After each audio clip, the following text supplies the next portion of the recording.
Before memory, before form, there was only silence. A breath suspended between chaos and light. From this formless hush, the first currents of existence began to stir, vast, timeless, and without witness. The Greeks would call it chaos, the yawning void from which all things would rise. From this emptiness, the eternal story begins, not of mortals, but of the titans and the gods, whose struggles shaped heaven, earth, and the quiet order of the soul itself. Now, let the noise of day fade. Let your thoughts drift into the deep, where the old gods sleep beneath eternity. Chapter 1: Chaos and the Silent Birth of the World Before. There were names or sounds.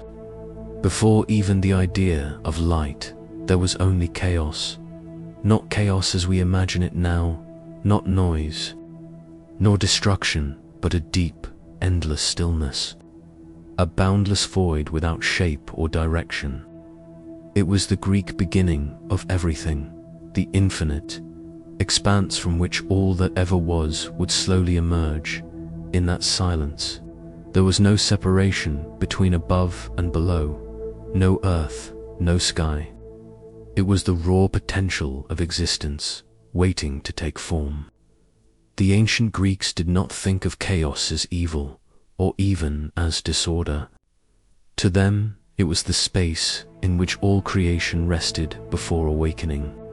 A stillness that was not empty, but full of hidden promise. From this quiet void, the first beings came into being, not through violence, but through unfolding. The first was Gaia, the earth, vast and fertile, the foundation of all that would come. Then came Tartarus, the abyss, a deep realm beneath even the roots of the earth, a place of confinement, mystery, and endless depth. From chaos also emerged Eros, the spark of attraction, the power that drew one thing toward another. Not simply romantic love, but the force of unity itself, the cosmic pull that urged existence to create connection together. These first presences formed a kind of natural trinity. Gaia, the ground of being, Tartarus, the hidden depth, and Eros, the motion between them, the breath that keeps the universe alive. It was through their silent dance that the pattern of creation began to take shape.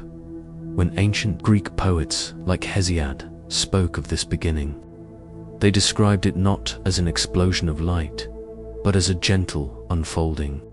The cosmos was not born in fire, but in stillness. It was a birth of rhythm, not chaos, a steady awakening of order.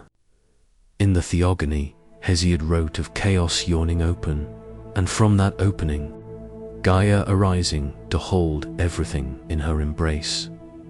It's a creation that feels slow and organic, more like the rising of dawn than the sudden flash of lightning. The Greeks, unlike some later traditions, did not imagine a god standing outside of creation commanding it into being. For them, the universe was self-born, sacred because it arose naturally. The gods themselves would be its children, not its makers. Gaia, vast and ancient, was not a metaphor to the Greeks. She was the literal ground beneath their feet, the living, breathing earth. Every mountain, every river, every grove carried her presence. She was mother, nurturer, and constant witness. And yet, she existed alone in the early silence, without sky, without time, until, from her longing for balance, another presence appeared. That presence was Uranus, the sky. He stretched himself over her, covering the world in shimmering blue.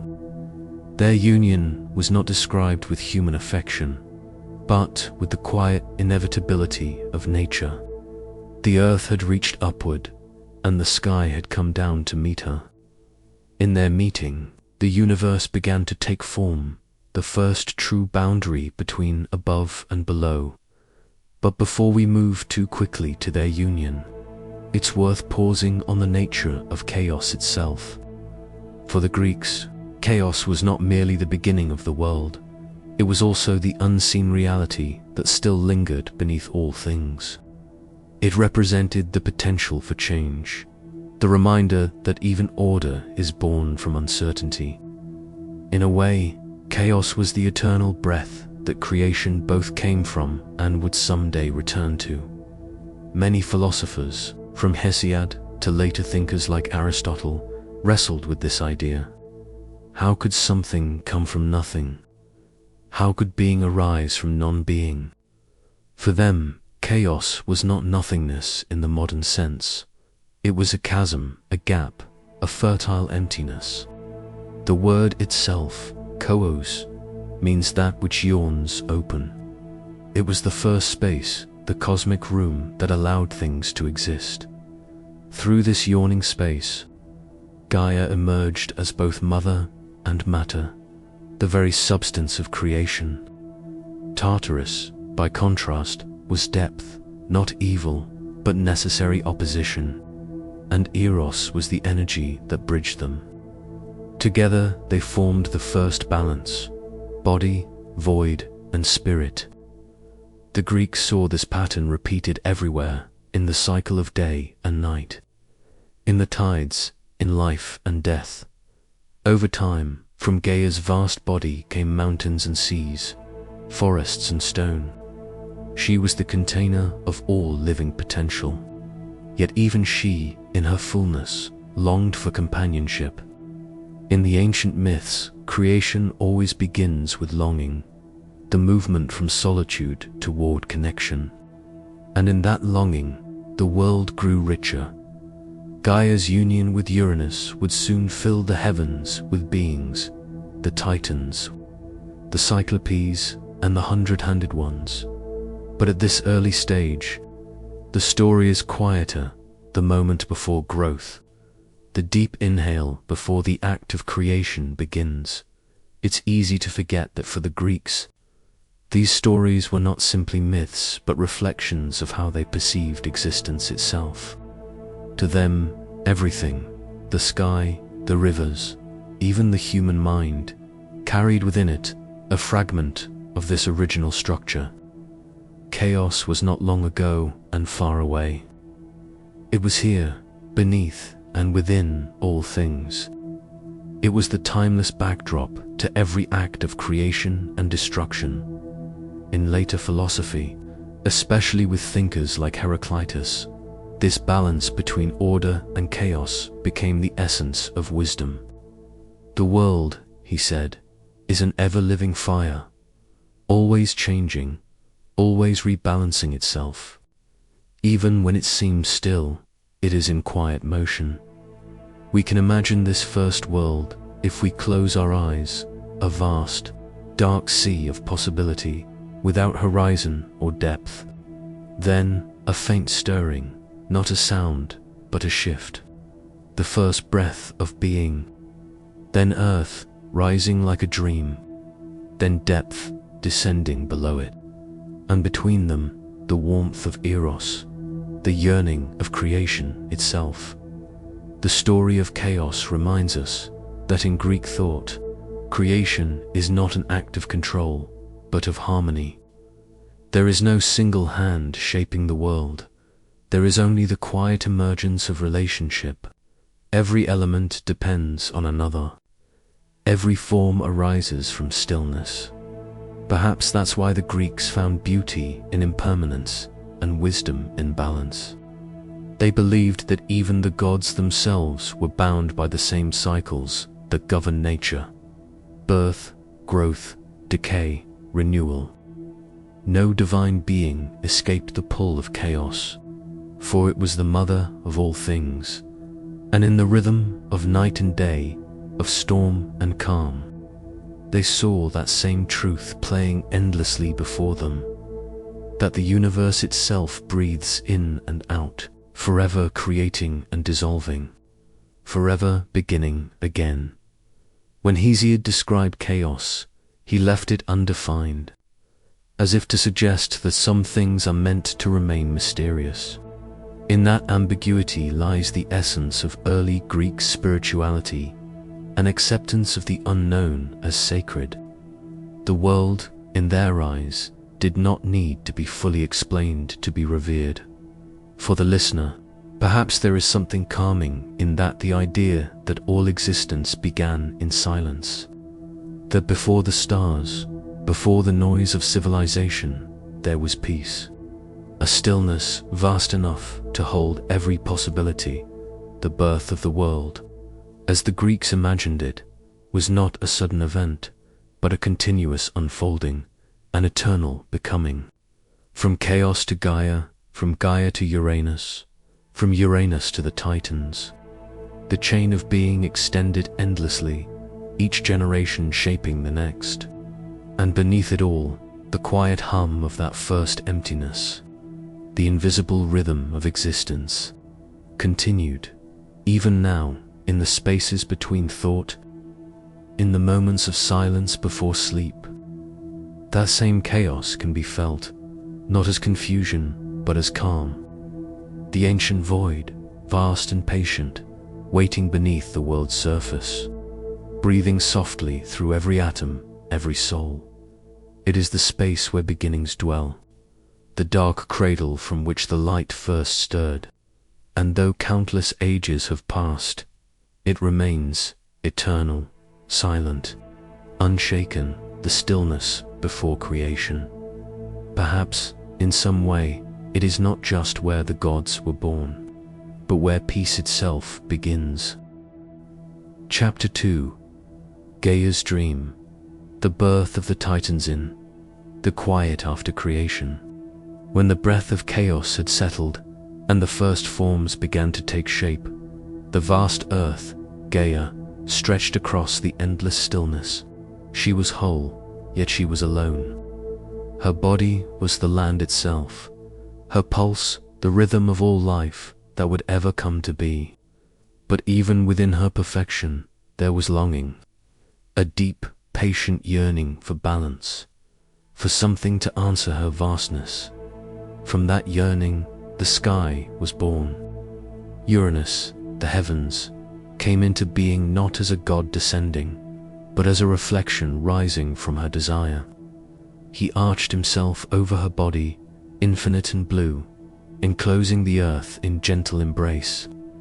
The Greeks described this meeting as the first harmony of opposites, earth and sky, matter and motion, the feminine and the masculine principle of the cosmos. Their union was not spoken of as love in the human sense, but as necessity. The world, seeking its own completion, Gaia had given rise to Uranus. Now Uranus gave her purpose, a mirror through which she could see herself as part of a greater whole. Together they filled the silence of the cosmos with motion. From this union, life multiplied. The earth began to labor with divine offspring, each one vast, ancient, and powerful. First came the Titans, 12 beings of immense strength and sacred symmetry, 6 male, 6 female. Each represented an aspect of existence, an elemental rhythm that would define the order of the world. There was Oceanus, the endless river encircling the world; Hyperion, the light of the heavens; Cous, the axis of intelligence and inquiry; and Crius, the guardian of boundaries and direction. Among their sisters were Theia, the radiant one, mother of the sun and moon; Rhea, the quiet nurturer of divine generations; and Mnemosyne, the keeper of memory and thought to the Greeks. These were not just names, but principles of reality, abstract forces given form. Each Titan stood for something essential and enduring. Where the later Olympian gods were personal, emotional, and flawed, the Titans belonged to an older, quieter world, a time of stillness and balance. In their age, there was no war, no deceit, no hunger for worship. The world was full, harmonious, and self-contained. The Titan Age, as the poets called it, was a time of equilibrium, when the earth and sky worked in unity, and existence moved at the pace of the stars, yet even harmony carries its shadow. The myth tells us that Uranus, though born of Gaia, began to fear the power of his children. The Titans were vast, too vast, their strength echoing through the fabric of the world. Uranus, the sky, pressed himself tightly against Gaia, keeping his offspring trapped within her body. The earth grew heavy with them, burdened by her own creations. In this moment, mythology touches something deeply human. It speaks of creation and control, of how love can become possession, and how the desire to preserve balance can transform into fear of change. Uranus, in his wish to keep the world still, became the first god to resist the flow of time. Gaia's pain deepened. She had given birth to creation itself, yet her children were denied the world. From her sorrow came defiance. She began to shape a plan, one rooted not in anger, but in necessity. For even in myth, the earth cannot remain silent forever beneath the weight of suppression among her children. One stood apart, the youngest of the Titans, Cronus. His name would come to symbolize time itself. Cronus, the patient one, the quiet observer. Gaia saw in him both caution and cunning, the potential to bring change without chaos, in secret. She forged a great sickle of flint, sharp and glimmering with divine purpose. The weapon was not meant for destruction, but for separation, a tool to divide heaven from earth, to bring space and movement where there was only stillness. The myth tells that she spoke softly to her sons, asking who among them would dare to confront their father. 11 turned away. Only Cronus stepped forward. Perhaps he felt destiny pressing at his back. Perhaps he knew that the act would define not only his life, but the course of all existence that followed. In the stillness of the cosmic night, Cronus waited. When Uranus descended once more to lie upon Gaia, the Titans struck a swift, silent act that divided sky from earth forever. The heavens rose upward, the earth settled beneath. From that wound the universe as we know it expanded, space, light, and time unfurling into being. This moment, for the Greeks, was not merely rebellion. It was the origin of separation, the first act of independence in the cosmos.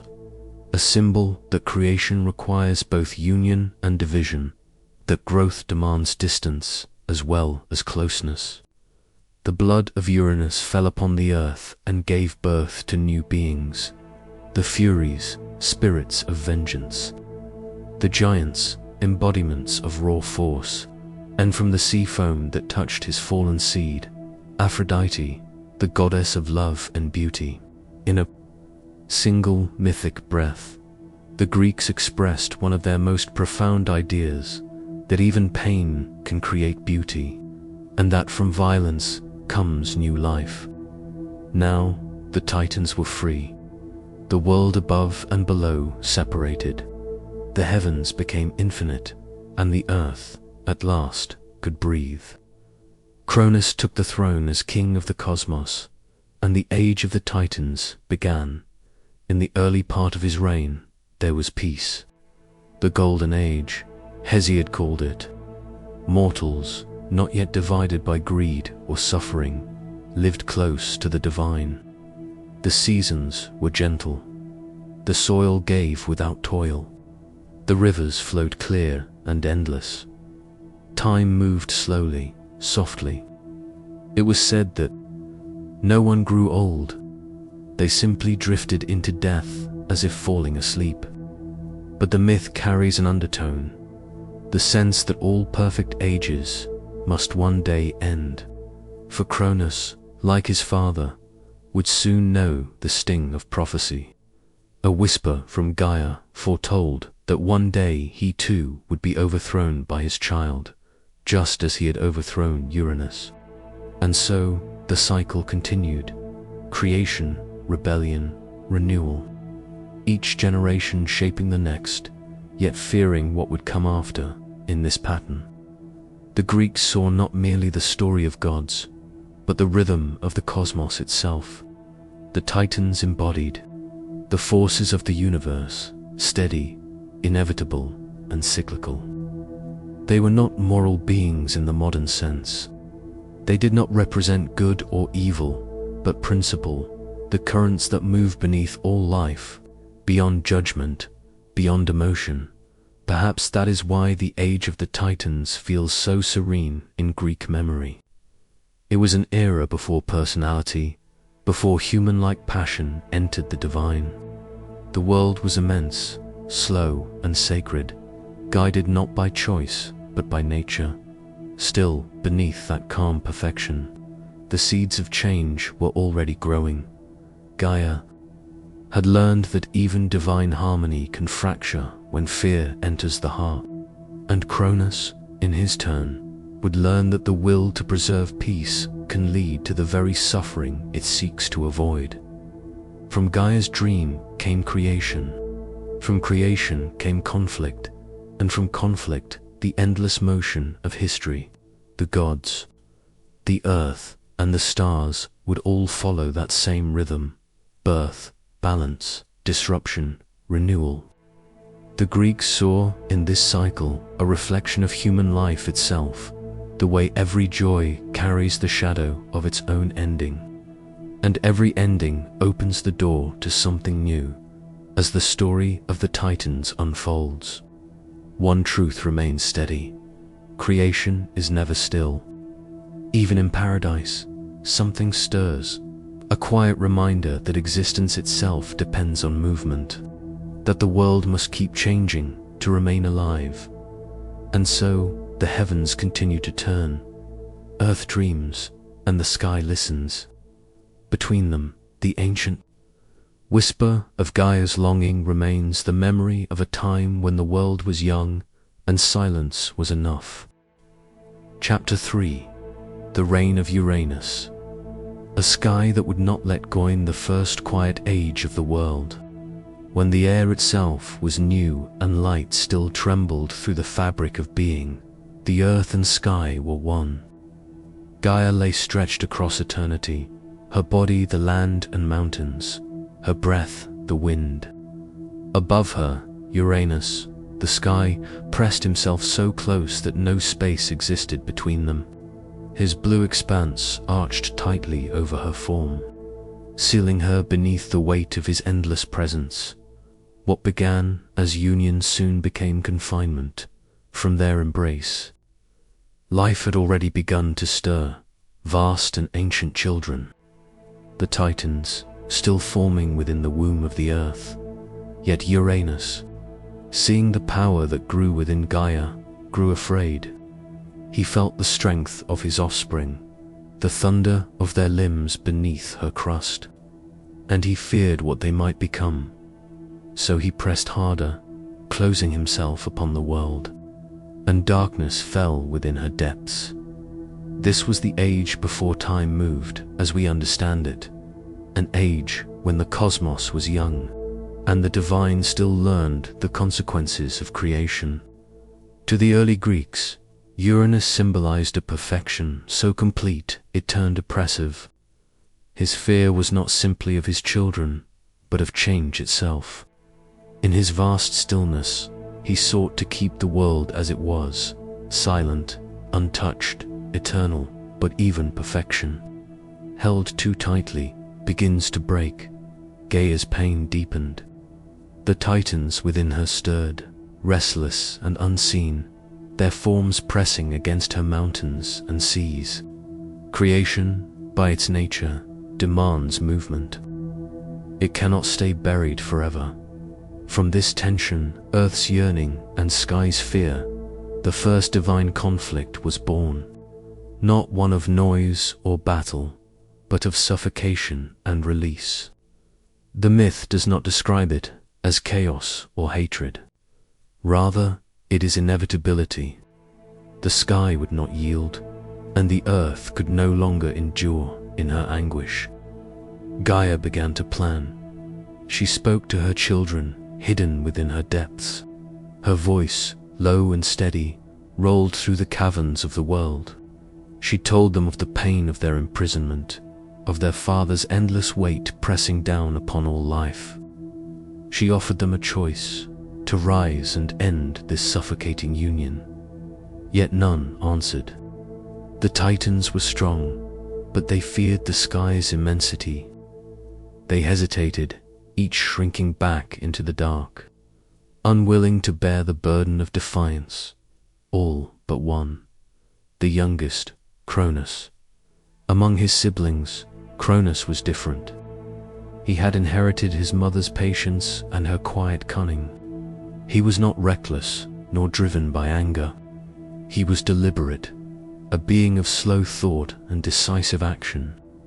Gaia saw in him what the others lacked, the will to break a cycle, so she forged a weapon, a sickle of flint, jagged and shining like a crescent of the moon. It was not meant for war, but for division, a symbol of transformation.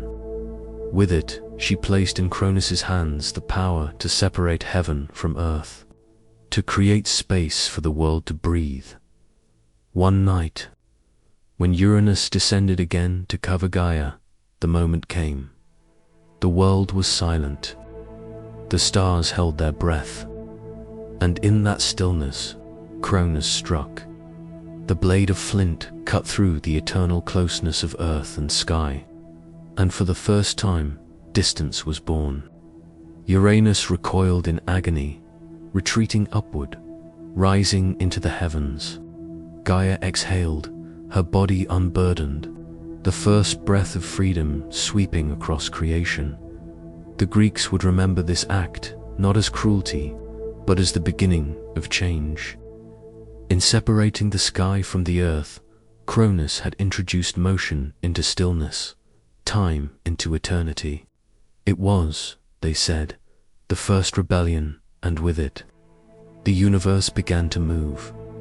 The myth echoes a profound human truth, that even in divine perfection, the desire for freedom cannot be denied. Every birth requires separation. Every creation must, at some point, leave its source. But the act was not without consequence. From the wounded sky, drops of divine blood fell upon Gaia, where they touched the earth. New beings arose, the giants, fierce and towering, the Erinyes spirits of vengeance who would punish betrayal. And from the foam that gathered in the sea, the goddess Aphrodite, beauty born from violence. The Greeks saw in this strange sequence the pattern of existence, that creation and destruction are intertwined, that from pain comes renewal. The cosmos itself, they believed, was built upon such paradoxes, harmony born of conflict, peace following division. When Uranus rose into the heavens, he became more distant, but never disappeared. From then on, the sky would always look down upon the earth from afar, unreachable, untouching. Their separation defined the natural order. Day and night began their rhythm, the stars found their places, and the seasons slowly took shape. Cronus, having done what none before him dared, now stood as ruler of the cosmos. He became the new axis of existence, the god of time and inevitability. Under his rule, the Golden Age began, an age of calm, of effortless life. But beneath the peace, the echo of Uranus's curse remained. Before departing, Uranus spoke words of prophecy. He warned that just as Cronus had overthrown his father, so too would one of Cronus's own children rise against him. It was a curse that would haunt the new ruler, repeating the same cycle of fear that had driven Uranus to his downfall. And here, the myth folds upon itself like a mirror. The sky had once clung to the earth, afraid to lose control. Now Cronus, who had freed his mother, would one day become the same, a god terrified of his own offspring. The Greeks saw this as more than a tale of divine succession.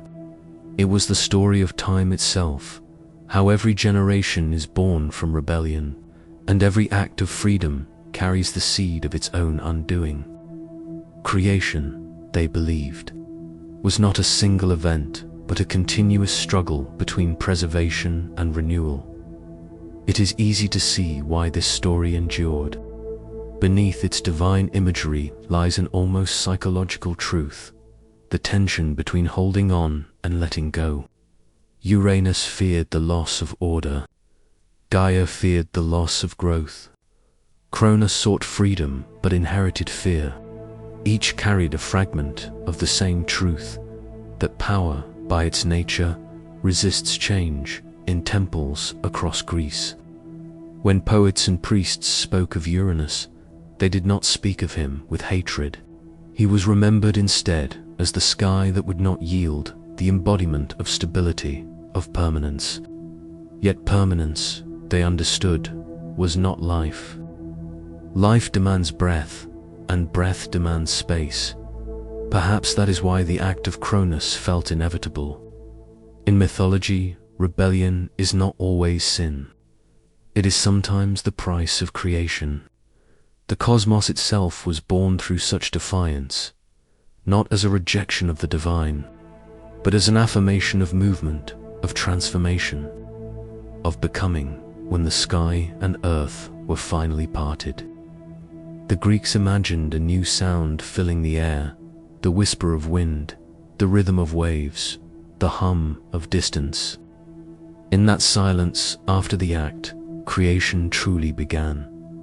The world now had depth, the heavens height. Between them stretched the great space of possibility, the stage upon which all life, divine and mortal, would unfold. And yet, if one were to look up, even now, they might still feel that ancient tension, the gaze of Uranus, eternal and unyielding, looking down upon the earth he once possessed. A reminder that freedom is never given lightly, and that every act of release carries both sorrow and necessity. The Greeks would later say that the sky and earth still longed for each other. Rain falls as the tears of Uranus. Flowers bloom as Gaia's silent reply. They remain forever apart, yet always reaching a quiet echo of the first separation, and perhaps that longing between what holds and what releases. What fears and what creates is the essence of all existence, for even gods must learn to let go. Chapter 4. Cronus Ascends. The golden age of still time when Uranus fell and the heavens withdrew. Silence filled the cosmos once again, but it was a different kind of silence. Not the suffocating stillness of confinement, but the calm that follows release. Into this vast new space stepped Cronus, the youngest of the Titans, the son who had divided sky from earth. He had done what no god before him dared. He had ended the eternal embrace of his parents, and in doing so had created the first distance, the first breath of time. From that moment, Cronus became ruler of the world. He stood at the center of a freshly formed universe, presiding over the heavens, the sea, and the lands of his mother, Gaia. The Greeks called him Kronos, a name that, over centuries, would blend with Chronos, the personification of time itself. And perhaps this confusion was no accident. For Cronus's reign was not only an age of rule, it was an age of stillness, a long pause in which time seemed to rest. The poets called it the Golden Age. In this age, the earth yielded her fruits without demand. Rivers ran pure, crops grew of their own accord, and no mortal hand needed to labor. There was no hunger, no pain, no war. Life existed in perfect rhythm with the earth's gentle pulse. Humans, still new and untouched by greed or fear, lived without the need for rulers, without the burden of law or the weight of ambition. It was a world without seasons, neither youth nor decay. Only a calm balance where everything simply was. In Greek thought, this age was more than myth.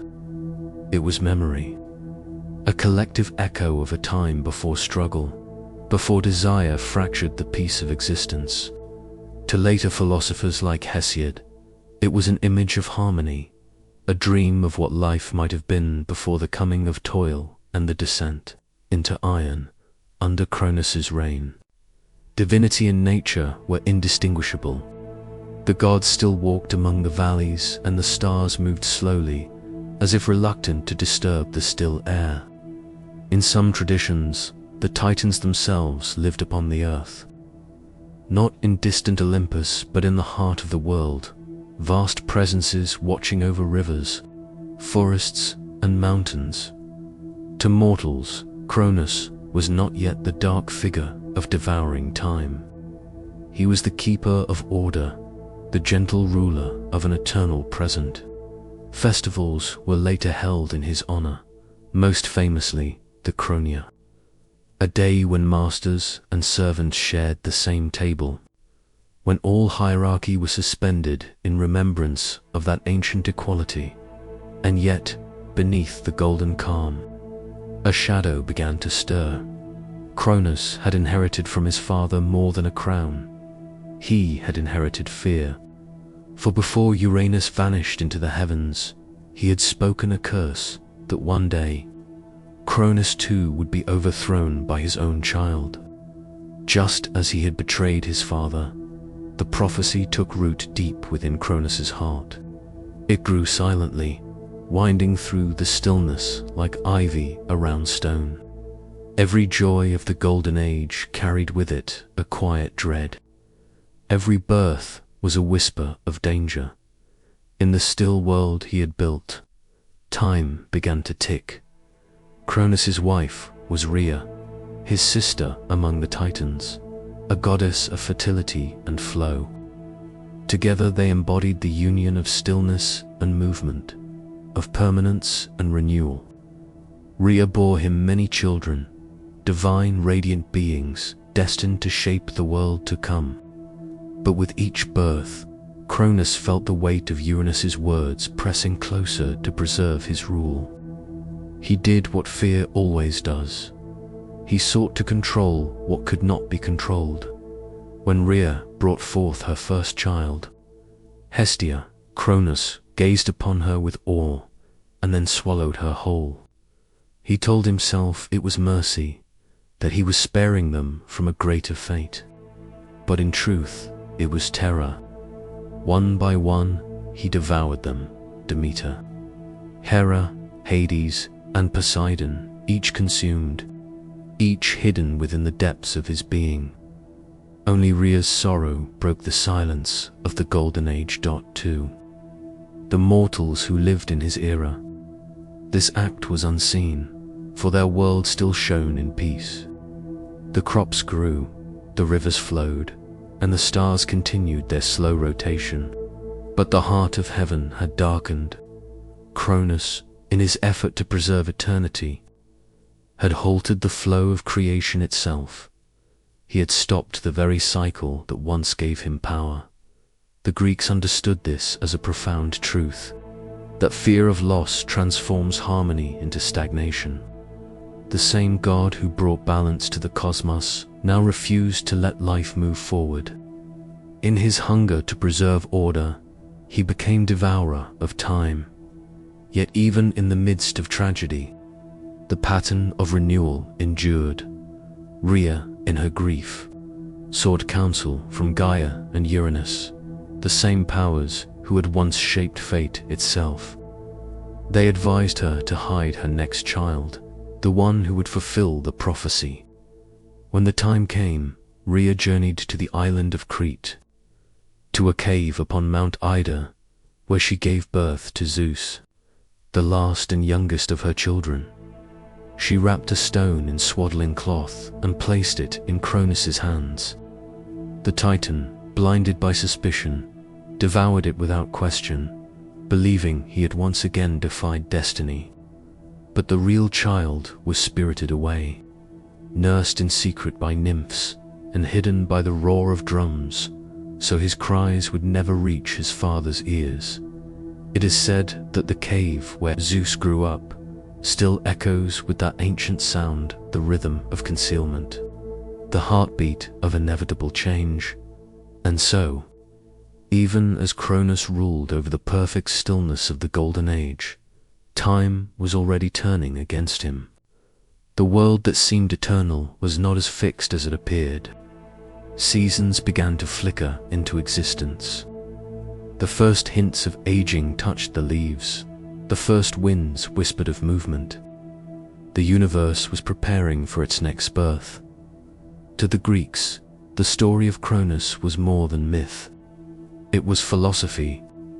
He represented the cycle of creation and decay, the truth that even perfection cannot last. The Golden Age was not destroyed by violence or greed.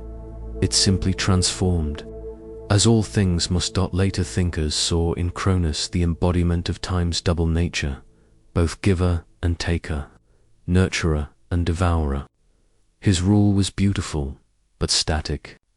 It offered peace without growth, harmony without change, and in that still perfection, the seeds of rebellion quietly took root. When philosophers like Plato and Pindar wrote of the Golden Age, they often spoke with longing, not for its literal return, but for its spirit, the sense of balance and trust between gods, earth, and humankind. Yet they also recognized that such peace belonged to another kind of world, one before choice, before the burden of knowledge.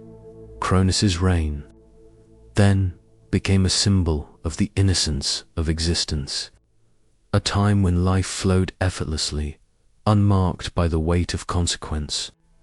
But innocence, once known, cannot be recovered. The very awareness of time, of change, of loss, is what separates gods from mortals.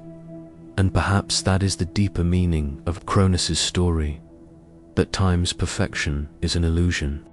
The Golden Age existed not because time stood still, but because consciousness had not yet begun to count it. Cronus tried to silence that ticking, to freeze the world before destiny could awaken. Yet even the gods could not escape the quiet inevitability of motion. For what is creation without renewal? What is peace without transformation? In the myths, his eventual fall to Zeus would mark the end of the Titans and the dawn of a new order. But here, in the heart of his rule, he remains a figure of quiet tragedy, the god who wished to preserve paradise, and in doing so, became its end. Even now, when you hear of time that feels too still, too perfect to last, you may sense a whisper of his reign, that suspended calm between one era and the next. When the air feels heavy with unspoken change, that is Cronus's breath, and in that stillness, the universe waits. The clock of fate continues, its soft, unhurried ticking, steady, inevitable. Eternal. For, even in the Golden Age, time was never truly still. Chapter 5. Rhea and the birth of the hidden child, with the fall of Uranus and the crowning of Cronus. The cosmos entered an age of quiet dominion.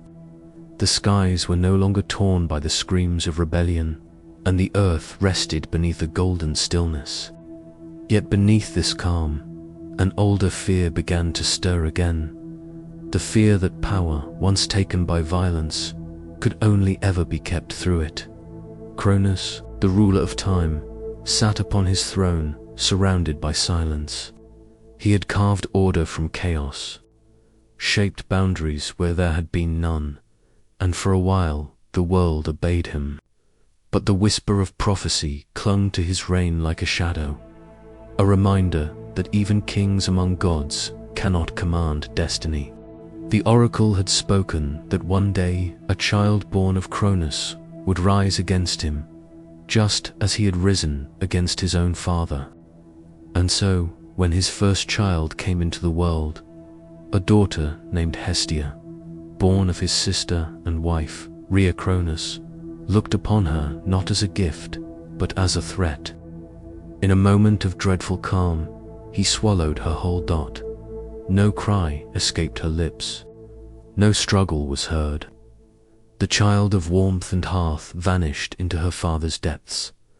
Then came Demeter, bright and patient, Hera, proud and watchful, Hades, stern and solemn, and Poseidon, wild and restless as the seas he would one day command. Each one met the same fate, devoured by the father who feared his own blood. Rhea watched in silence. She, who had been the mother of the world, now became the mother of loss. Her womb gave life only for it to vanish into darkness. Each birth became a ritual of dread, each cry of a newborn, a reminder of what would soon be lost. The earth itself seemed to grieve with her. The winds grew quieter, the rivers slowed their singing. Even time, under the rule of Cronus, felt as though it had begun to hold its breath. Rhea wandered the halls of her husband's palace, wrapped not in gold, but in mourning. To the Titans who still roamed the edges of creation, she was both queen and captive, a mother denied, her children by the very order she had helped sustain. But destiny is patient. It waits in the smallest moments, in the hesitation before a decision, in the tremble of a hand. And so it was that when Rhea felt the stirrings of life within her again, she also felt the whisper of rebellion. This child, she vowed, would not be swallowed. When the time of birth came near, she left Mount Othrys under the cover of night. She journeyed across the lands her husband ruled, seeking a place where time itself might not look. The earth opened before her in kindness, and the island of Crete welcomed her with gentle winds and deep caves. There, hidden among the cliffs, she gave birth to her last son. His cry was soft, yet it seemed to echo through the very roots of the world. The sound reached no ear of Cronus. For the Curetes, the armored spirits of the island, danced and struck their shields to drown out the child's wails. There, rhythm became a hymn of secrecy, their noise a veil over divine destiny. The child was named Zeus. Rhea wrapped him in soft linen and looked upon his face, a face untouched by fear, still new to the burden of prophecy. She pressed her hand to his cheek and whispered blessings of silence, as if to ask the world itself to keep her secret. In her heart, sorrow mixed with defiance. She had betrayed her husband. Yes, but in that betrayal lay the first act of hope the cosmos had seen in an age. To complete the deception, Rhea returned to Cronus with a bundle in her arms. She carried not her child, but a stone wrapped in the same cloth. Cronus, blind with suspicion, seized it without a glance and swallowed it whole. The deception was perfect. Time itself, for a moment, was fooled. And so, the world remained still, a fragile peace maintained by ignorance. Rhea returned to Crete, where the infant Zeus grew under the care of nymphs and divine creatures hidden from sight. They fed him on the milk of Amalthea, the gentle goat whose horns dripped with golden honey. Bees gathered around his cradle, offering sweetness to a god yet unborn to his destiny. In the shadows of that cave, the boy's laughter mingled with the hum of nature. The cave walls echoed softly, as if memorizing the sound of their secret guest. The island became a cradle of silence and prophecy. There, Zeus grew not in luxury, but in quiet strength. He watched the skies beyond the cave mouth, wondering about the father he had never seen.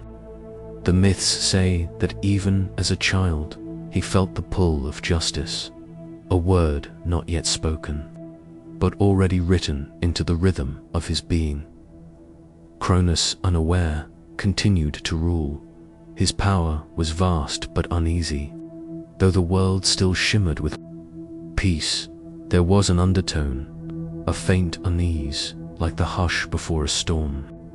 The Titan King began to dream of his children. In his sleep, he heard voices familiar, soft, calling from within. Their cries came from his own body, a haunting chorus of what he had tried to silence. Sometimes he would place his hand on his stomach and feel movement, the faint shifting of life he thought destroyed. Perhaps guilt stirred there, or perhaps fate, reminding him that even swallowed gods do not die. The Golden Age continued. Mortals lived in peace and without toil. No one aged. No one feared death. But beneath that perfection lay something unnatural. The stillness of a world held too tightly by its ruler. Cronus had chained time itself, but in doing so, he had chained the future. And the future, as all things, longed to break free. Far away, on Crete, the young Zeus stood at the edge of his cave and looked out toward the horizon. The sun dipped slowly beneath the sea, and the waves turned gold. He did not yet know his name would one day be spoken as King of Gods. He did not yet know that his siblings waited, trapped in darkness, for his courage to awaken. But in that quiet moment, when the wind carried the scent of honey and the sound of distant waves, the world seemed to lean toward him, as if listening. Rhea watched from the shadows, her heart filled with both pride and sorrow. She knew what destiny demanded, and she knew what it would cost. Yet in her gaze there was peace. The cycle would turn again. The sun would rise as the father once had, and the prophecy, once whispered in fear, would at last begin to unfold. Because no one, not even the Lord of Time, can swallow eternity forever. And so, in a cave beneath the quiet sky, the youngest god breathed against destiny, and the world held its breath once more. Chapter 6. The Cave of Zeus. A god in the shadows deep beneath the Cretan sky. In a cave that breathed with the quiet pulse of the earth, a god was growing in secret. The world above had not yet learnt his name. The air still carried the golden calm of Cronus's reign, where time itself seemed to hold its breath, and mortals lived untouched by toil or decay. Yet under that stillness, hidden from every divine gaze, the next rhythm of eternity was forming, slow, deliberate, unseen. The cave was no ordinary refuge. To the ancient Greeks, Crete was a land touched by sacred contradictions, an island of light, yet home to the most guarded shadows of mythology. It was said that in its depths, time flowed differently. The walls echoed with sounds older than language, the steady drip of mineral water, the whisper of stone expanding and contracting with the breath of the earth. To the mortals who would one day walk above, this place would seem lifeless. But for the hidden child, it was alive with quiet lessons. Zeus, the youngest son of Cronus and Rhea, spent his early years surrounded by silence and devotion.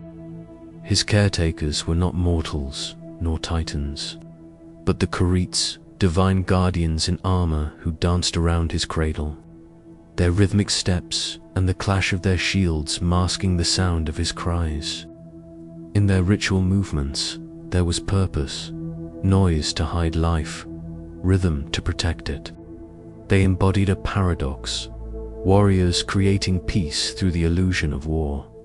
The nymphs who nursed him, Adrastea and Ida, daughters of the mountain itself, taught him gentleness in isolation. They fed him the milk of Amalthea, the sacred goat whose horns dripped with sweetness and whose breath smelled faintly of wild thyme. The stories say that when Zeus, in his infant strength, broke off one of Amalthea's horns, it became the cornucopia, the horn of plenty, a symbol that even in secrecy, The seeds of abundance were already being sown. Each moment in that cave was shaped by contrast. Power born from patience, wisdom nurtured by quiet. The young god's eyes learned to adjust to darkness. He grew accustomed to the dim glow of moss and the glint of wet rock, to the measured heartbeat of the mountain, while the titans ruled above in endless calm. Zeus learned that stillness could also be fertile, not a void, but a waiting. Outside, the world moved in perfect order. Mortals did not yet till the soil or pray to gods. They lived under Cronus's unbroken peace, a time so stable that even change seemed impossible. But perfection, left untouched, begins to decay in silence. The golden age had become too still, too flawless, like a pond with no wind. And beneath that stagnant surface, destiny rippled faintly, the faint tremor of movement that no one dared name. In the cave, Zeus listened to it. He heard the slow turning of the world, the distant hum of rivers, the sigh of the wind through stone. He was a child of prophecy, but also of listening. In later myths, Zeus would be called the god of thunder, of sudden storms and unrestrained force. But his power began here, not in lightning, but in silence. He learned first to contain power before he ever unleashed it. Some say the cave was watched over by bees, sacred creatures who carried honey to the infant god. The ancients believed bees were messengers between worlds, between life and death, between gods and mortals. Their hum, soft and constant, filled the cave like a living mantra. To grow among them was to learn harmony, the idea that divinity must listen before it commands. In that hidden place, Zeus did not yet dream of thrones or rebellion. He dreamt of balance, of skies that moved freely, of time that flowed without fear. Rhea, visiting in secrecy, whispered stories of his siblings, swallowed whole by the father who feared his own blood. Her words did not spark vengeance, not yet. They planted something gentler, understanding. The young god came to see that the pain of his family was not only a crime of fear, but the result of imbalance. Cronus had frozen the world in safety, but at the cost of growth. Zeus's years in hiding were more than survival. They were education. The mountain itself became his teacher. From its firmness, he learned strength. From its caves, he learned endurance. From the light that filtered through cracks in the stone, he learned how even the faintest flame can find a path through darkness. These lessons would shape him long after the storm began. For a god, waiting is not weakness, it is the refining of power. The Greeks, who would later sing his name in temples and carve his likeness into marble, understood this principle deeply. They believed that greatness requires incubation, that wisdom is not the child of victory, but of patience. Zeus's time in Crete was the cosmic embodiment of that idea, the divine forced into stillness until its purpose matured. Sometimes, late at night, Rhea would return and sit beside him. She would place her hand upon his head and say nothing. There were no words needed between mother and child when destiny had already spoken for them both. The air around them shimmered with unspoken hope and unspoken fear. She knew what would come, even if she could not see when Zeus, in turn, learned to read silence the way others read books. Each pause became meaning, each echo a message. He began to feel the rhythm of life, pulsing beneath existence, that subtle current the ancients called Anank, the force of inevitability. To resist it was foolish. To move with it was divine. Years passed. The child became a youth. His strength grew quietly, muscles firming, mind sharpening, patience deepening. The Karets no longer needed to dance to hide his cries. He had learned to hide himself. The cave that had once felt vast began to feel smaller, as if his destiny was pressing outward, demanding release. Outside, the balance of the cosmos began to tilt. Cronus, though he did not know why, became restless. His reign, once serene, grew uneasy. Dreams haunted him, visions of storms breaking across the sky, of his children rising from his own body. Time itself seemed to falter under his rule. In these myths, one sees more than a story of rebellion. It is a story of transition, of how every age must end to make way for another. Cronus represented time that stood still, order without change. Zeus represented time that moves forward, unpredictable, alive. The cave, then, was not only a hiding place. It was a cocoon between eras. When Zeus finally emerged, he was no longer merely the child of prophecy. He was the embodiment of renewal itself, the unfreezing of time. He climbed from the shadows of the earth to stand beneath the open sky. For the first time, the sunlight struck his face, and he saw the world his father had built, perfect, silent, and bound by fear.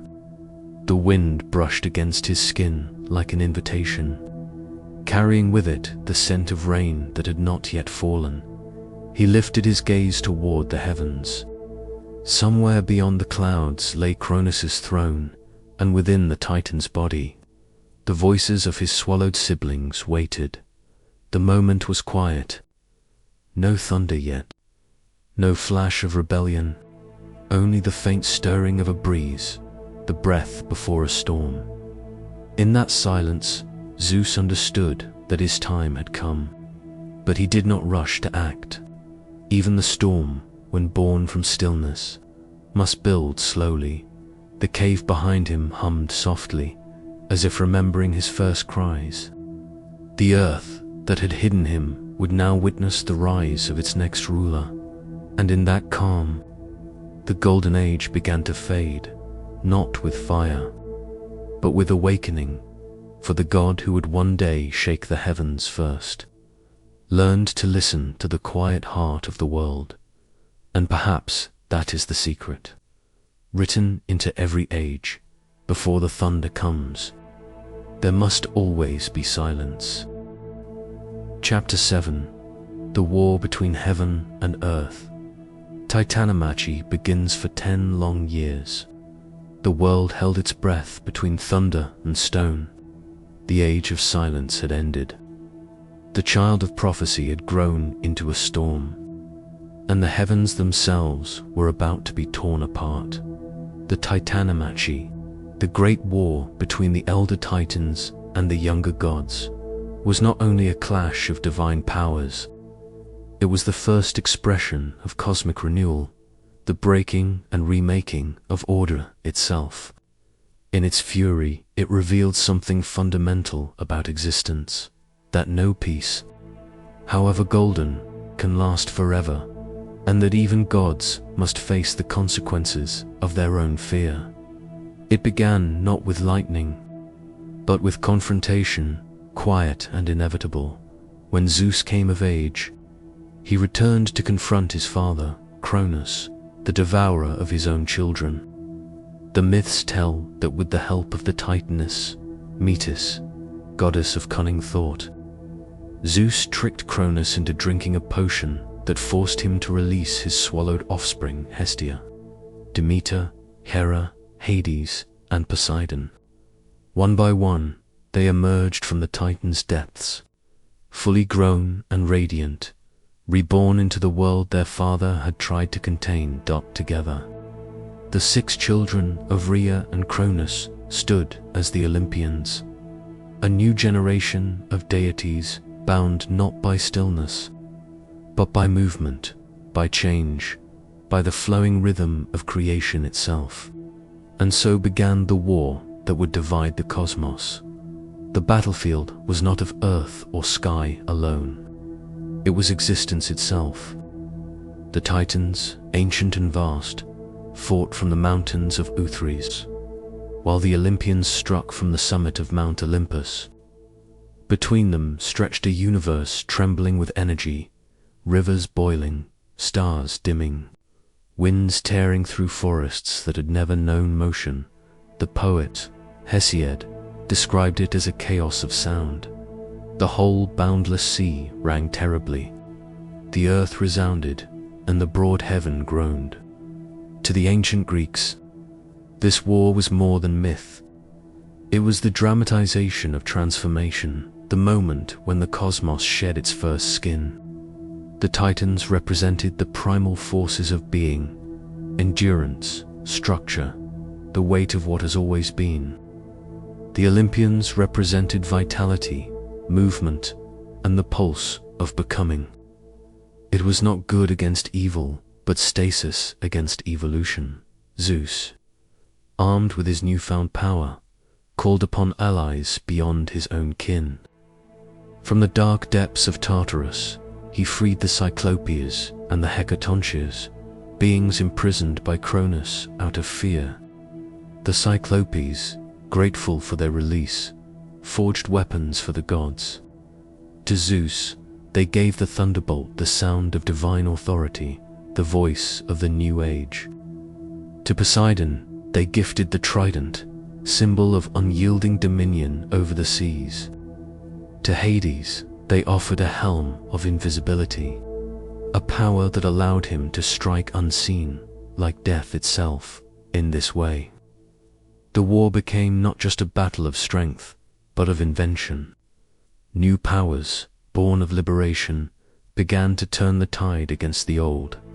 Yet the Titans were not easily broken.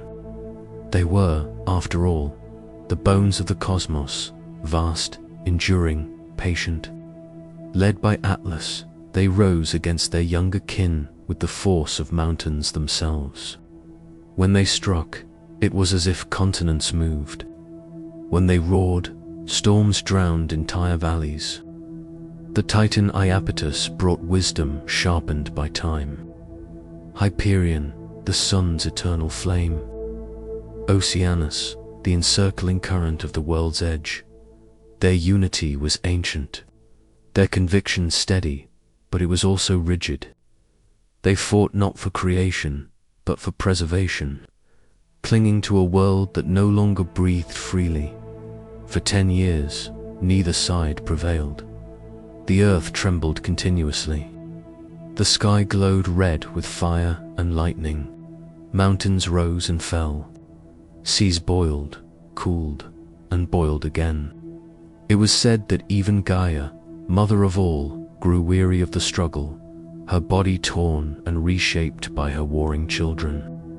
The ancients imagined that the tremors of earthquakes were echoes of that first cosmic war, the ground still remembering the battle that gave it form. And in the quiet between storms, both armies faced the same truth. The war was not only physical, it was spiritual. It was a question that lay at the heart of all myth: who holds the right to rule? Zeus believed power was justified by balance. Cronus and his kin believed it was justified by endurance. Neither was entirely wrong. But history, even divine history, favors those who change. When at last the war reached its breaking point, the Olympians called upon the Hecatoncheires, the 100-handed giants, whose sheer power had been bound by fear for eons. With arms that struck like avalanches, they hurled massive stones, 300 at once, shaking even the deepest layers of the underworld. The Titans faltered, their unity cracking under the relentless rhythm of the assault. The poet said the sky itself cried out in pain as the old order fell. And perhaps it did. When the battle ended, the world was different. The air cleared, and for the first time, a new silence descended. Not the stillness of Cronus's reign, but the peaceful breath that follows a storm. Zeus stood victorious, surrounded by his siblings. Their faces, weary but unbroken, carried both triumph and loss. For though they had won the right to rule, they had also destroyed what had come before. The Titans, their own blood, were not merely defeated, they were cast down into Tartarus, the abyss at the edge of the world. There, behind bronze gates, they would dwell in eternal shadow, guarded by the Hecatoncheires who once fought at their side. Zeus did not kill them. That distinction mattered. Destruction was never his ultimate aim. The purpose of the war had been renewal, the resetting of divine harmony, the liberation of time itself from stagnation. By imprisoning rather than annihilating the Titans, Zeus preserved their essence within the fabric of existence. In every mountain and deep sea, the echoes of their presence remained, reminders that even defeated powers are part of the living cosmos. For the ancient mind, this balance was profound. The new gods did not erase the old. They transformed them. The Titans became the foundations upon which Olympus would rise. Their defeat, the soil from which the next order of divinity would grow. It is easy to think of Titanomachy as only a myth of rebellion. But in the calm after its storm, something deeper emerges. The war speaks to a truth that transcends the divine, that creation requires destruction, that every structure eventually gives way to what it once resisted. Even in human life, this rhythm repeats endlessly. Generations challenge those before them. Old beliefs fracture under new light. What was sacred yesterday becomes questioned today. In this way, the myth of Zeus and the Titans is not simply ancient history. It is the eternal story of renewal written across the fabric of every age. Still, one cannot help but wonder, as Zeus stood among the ruins of victory, did he feel the same fear that once haunted his father? Did he too sense that one day his own children might rise as he did, and tear the sky apart once more? The Greeks believed that even the king of gods was not free from destiny. Power, no matter how vast, is never truly permanent. Every ruler, mortal or divine, carries the seed of their own undoing. And so, beneath the triumph of the new age, a subtle tension lingered, a whisper beneath the calm thunderclouds of Olympus. The universe had been reborn, yes, but it was still learning how to breathe again. The smoke of battle cleared. The earth cooled. Rivers found their courses once more. Life stirred cautiously, uncertain under this new divine gaze. The heavens, scarred by lightning, began to heal, and for a fleeting moment, all creation rested, poised between remembrance and renewal. In that fragile silence, the cosmos seemed to ask itself a question as old as existence. When the next storm comes, who will rise to unseat the gods? Chapter 8: The Fall of the Titans and the Rise of Olympus. When the war between gods and titans finally reached its end, the air itself seemed to still. The roars of battle quieted, the thunder faded into silence, and the fires that had consumed the world dimmed to embers. For 10 long years, chaos had ruled both heaven and earth. Yet now, in the shadow of that ruin, something new began to take form. Not peace, not yet, but the echo of order struggling to be born. The Titans, those immense and ageless beings who had once ruled the cosmos, stood defeated. They were the children of Uranus and Gaia, the first generation, shaped from the bones of the sky and the breath of the earth. Cronus, their leader, had risen against his father and forged a kingdom built on control and fear. But even gods of stone and thunder cannot halt the movement of time, for the very cycle that gave birth to them demanded renewal. Zeus, The son whom Cronus had tried to devour had returned from exile with a vengeance tempered by purpose. He and his siblings, Poseidon, Hades, Hera, Demeter, and Hestia, rose from the darkness where they had been hidden, carrying within them the fury of a silenced generation. Alongside them came the Hecatons, the 100-handed giants once imprisoned by Cronus, and the divine smiths who forged thunder and lightning deep within the earth. The war that followed, the Titanomachy, had been no simple clash of armies, but a struggle between eras, between what was and what must come next. When the dust settled, the younger gods had prevailed. The Titans' reign was over. One by one, the ancient rulers were seized and brought before Zeus. Tradition tells us that he looked upon them not only as enemies, but as kin beings whose strength had shaped the cosmos long before he drew his first breath. And yet, there could be no coexistence. The old order had to be buried for the new to endure. So the Titans were cast into Tartarus, the deepest pit of the underworld, far below even Hades' own domain. The poets described it as a place as far beneath the earth as the heavens are above it. A realm of endless night, surrounded by iron walls, and bound by gates forged from unbreakable bronze. The Hecatoncheires, once their allies, now became their wardens, standing watch over the imprisoned generation for eternity. Chains of fire and memory held them fast. But it was not punishment alone that defined their fall. It was transformation.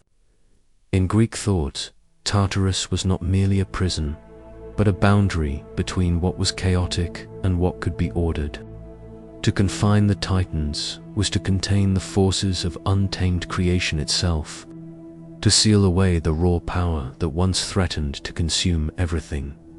Yet even bound, their presence endured. Ancient myths suggest that the rumble of the earth, the deep tremors felt beneath mountains, were the sighs of the Titans in their endless sleep. Their agony became part of the natural world, woven into its very pulse. And perhaps that is the quiet truth behind so many myths of rebellion, that what is overthrown never truly disappears. Above this imprisoned generation, Zeus and his siblings took their thrones upon Mount Olympus. The world was remade under their rule, a world of sky and sea, of measured order and divine hierarchy. Zeus claimed the heavens, his realm filled with light and law. Poseidon took the sea, governing its restless tides.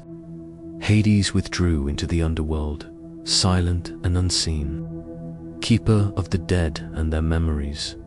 For the first time, the universe was divided not by violence, but by balance. Each god held dominion over a realm, and from their thrones, they maintained the fragile rhythm of creation. The age of Titans gave way to the age of Olympians, a new order of divinity that reflected the human condition more closely than the primordial powers before them. Where the Titans had been vast elemental beings, the Olympians were more defined, more familiar. They possessed emotion, jealousy, love, and pride. They could be reasoned with, angered, and even deceived. In this, Greek religion began to mirror its own people, a civilization that sought meaning in the reflection of its gods. From the ashes of chaos, temples would one day rise. On hilltops and islands, mortals would build altars to honor Zeus' thunder, Poseidon's, sea Hera's watchful gaze. And though the myths told of a celestial order, they also carried the shadow of what had been lost, the memory of the Titans, and the lesson their fall imparted every myth, no matter how divine, carries a human truth. The Titanomachy was more than a war among gods. It was a story about inheritance, about the inevitability of change. The younger generation always rises against the old, not out of hatred, but because the cycle of existence demands renewal. Without it, creation would stagnate. Even in defeat, the Titans' legacy lived on, echoing through the very balance they had once resisted. Some ancient philosophers, like Hesiod and later the Orphic poets, saw this pattern as symbolic of the universe itself. Chaos gives birth to order, but that order too must one day dissolve, returning to chaos again. The Titan's imprisonment, therefore, was not an ending, but a pause, a deep inhalation before the next cycle begins. There is an interesting tension here, one that Greek mythology never resolves. If the Titans represent the raw forces of creation, unbound and infinite, then the Olympians represent limitation, structure, and consciousness. The victory of Zeus, then, might also be read as the triumph of mind over matter, of thought over instinct. But what happens when control hardens into tyranny? When the same order that once liberated the world becomes its cage? In some later traditions, even Zeus feared this question. The prophecy that had doomed his father now lingered over him as well, that one day his own son might rise to overthrow him. And so the cycle threatened to begin anew. It seems that even gods cannot escape the rhythm of succession. Every throne, no matter how divine, carries the shadow of its own undoing. Still, for a time, there was peace. The storms quieted. The heavens were clear. From Olympus, Zeus ruled with a firm but measured hand, flanked by gods who would shape the mythic order of Greece for centuries. Athena, born from his mind, Apollo and Artemis, born of light, and Ares, the embodiment of war itself. Humanity, still young, lived beneath this celestial family, guided and tested by their moods. But beneath the surface, the old echoes remained. The groaning of the earth, the restless winds, all reminders that beneath the ordered cosmos lay a memory that could not be erased. The Titan's chains glowed faintly in the depths, like the pulse of something eternal. Perhaps the Greeks understood this on an instinctive level, that every act of creation hides destruction behind it, and every victory leaves an invisible wound. The rise of Olympus was not just the beginning of divine rule, but the beginning of memory itself, a world aware of what had been sacrificed to exist. And so, when the ancients looked to the mountains and prayed to the gods above, perhaps they also felt something stirring far below. A faint hum in the deep, a whisper from beneath the world, not of rebellion, but of remembrance, because the Titans were not gone. They were only waiting, waiting in the silence beneath all things, where time moves slowly and eternity dreams of renewal. And in that thought lies the quiet mystery of all beginnings, that every triumph, no matter how radiant, is only the surface of something much deeper, something ancient, something still breathing in the dark. Chapter 9, Prometheus. The Titan who stole fire after the war had ended, and the Titans were bound in Tartarus. Silence fell across the heavens. The age of Olympus had begun, and the rule of Zeus stretched from sky to sea. But not all of the elder generation had fallen. Among them was one who stood apart, a Titan whose defiance was not born of greed or wrath, but of empathy. His name was Prometheus. Unlike his brothers, Prometheus had not joined Cronus in rebellion against Uranus, nor had he fought against Zeus during the Titanomachy. Instead, he had watched, quietly, weighing the choices of gods and men alike. His name itself carried meaning, forethought. To the Greeks, this quality was divine, the power to see ahead, to act not from impulse, but from understanding. And it was this gift that would both define and doom him. In the early days of the New World, when the dust of war had barely settled, creation was still incomplete. The gods walked the earth, shaping mountains and seas, filling the sky with stars, and breathing life into animals. But humanity, frail, uncertain, and transient, remained unfinished. In some versions of the myth, Zeus instructed Prometheus to shape the first humans from clay. He knelt by the riverbank, his hands molding the damp earth into form, sculpting figures that resembled the gods themselves, but smaller, more fragile, and infinitely more vulnerable. Athena, the goddess of wisdom, is said to have breathed life into them, and for a moment, the world felt balanced. Yet Prometheus saw something missing. The humans, though alive, were cold. They shivered in the night, afraid of the dark. They had no warmth, no light, no defense against the elements. They could not cook their food, forge tools, or survive the cruelty of the world. The gods had given them life, but not the means to live. And so Prometheus pitied them. In the ancient imagination, pity was not weakness. It was a divine form of rebellion. To feel compassion for the lesser was to defy the order that separated gods from mortals. And Prometheus, whose mind was shaped by forethought, began to consider the unthinkable.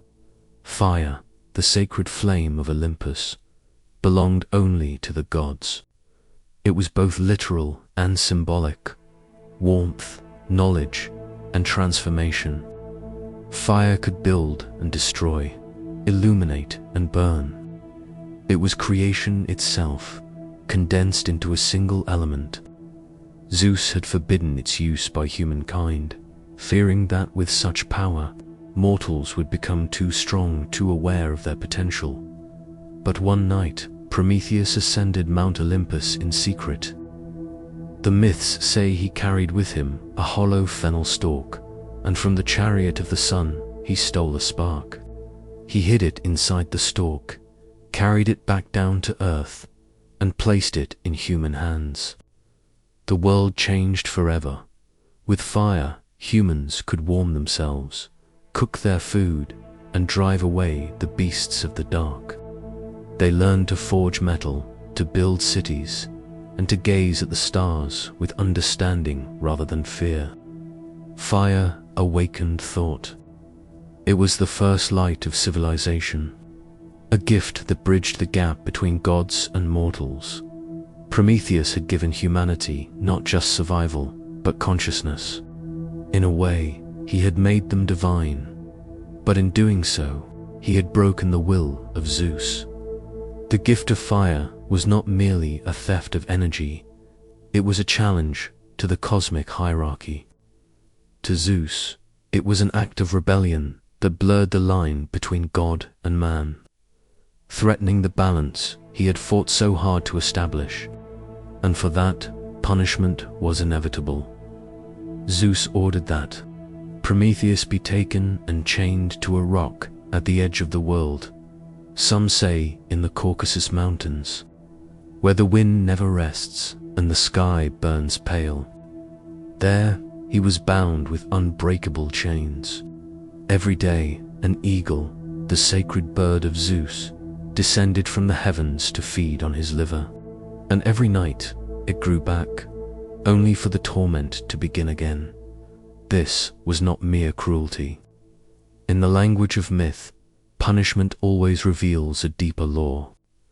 Prometheus's suffering was a reflection of his gift, endless, regenerative, and bound to the cycles of life and renewal, as he endured pain without end. Humankind thrived because of his defiance. In this paradox lies the quiet brilliance of the myth. Prometheus's agony is the mirror of human progress for every discovery. Every step toward enlightenment carries a price. The Greeks saw this clearly. Knowledge expands the soul but burdens it as well. Fire warms, but it also burns. For generations, poets and philosophers meditated on this story. Hesiod saw Prometheus as a cautionary figure, a reminder of the limits of divine patience and the cost of hubris.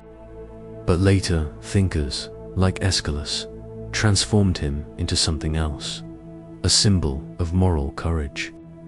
In Prometheus Bound, the Titan becomes a voice for justice itself, defying tyranny, not with weapons, but with endurance. He suffers willingly, knowing that compassion for humanity is worth more than obedience to power. This transformation reveals how myths evolve with the conscience of a culture. In early traditions, Zeus is unquestioned, a sovereign ruler enforcing divine law.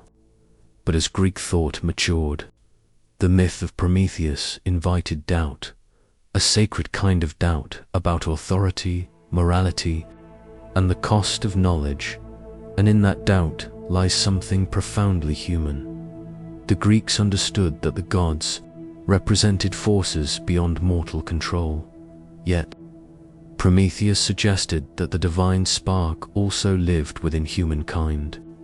The act of stealing fire became the moment when humanity stepped out of divine shadow, taking responsibility for its own destiny. From that moment on, humans were no longer merely creatures of clay. They were participants in creation itself. Zeus, however, was not without his own transformations. In later versions of the myth, after long ages of suffering, Prometheus is eventually freed. Some say it was Heracles, the mortal-born hero and son of Zeus, who broke his chains. Others claim that Zeus himself grew to understand the necessity of Prometheus's gift, that even gods must evolve, learning that compassion does not weaken order, but completes it, if true.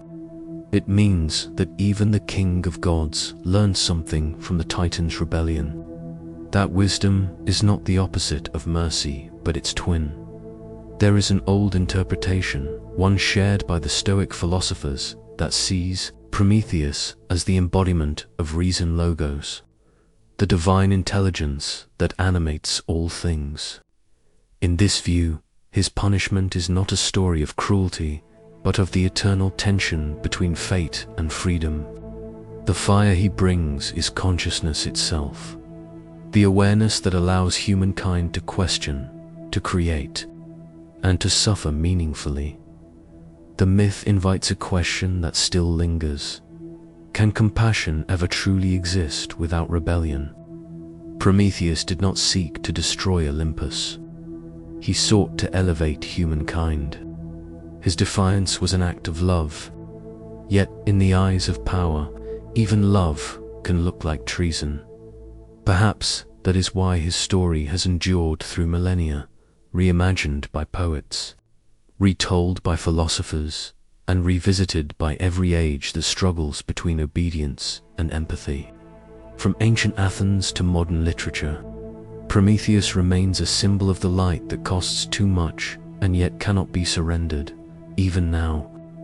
His name lingers wherever knowledge meets suffering, in the scientist who pushes beyond the limits of the known, in the thinker who questions the laws of power, in the artist who creates truth out of pain.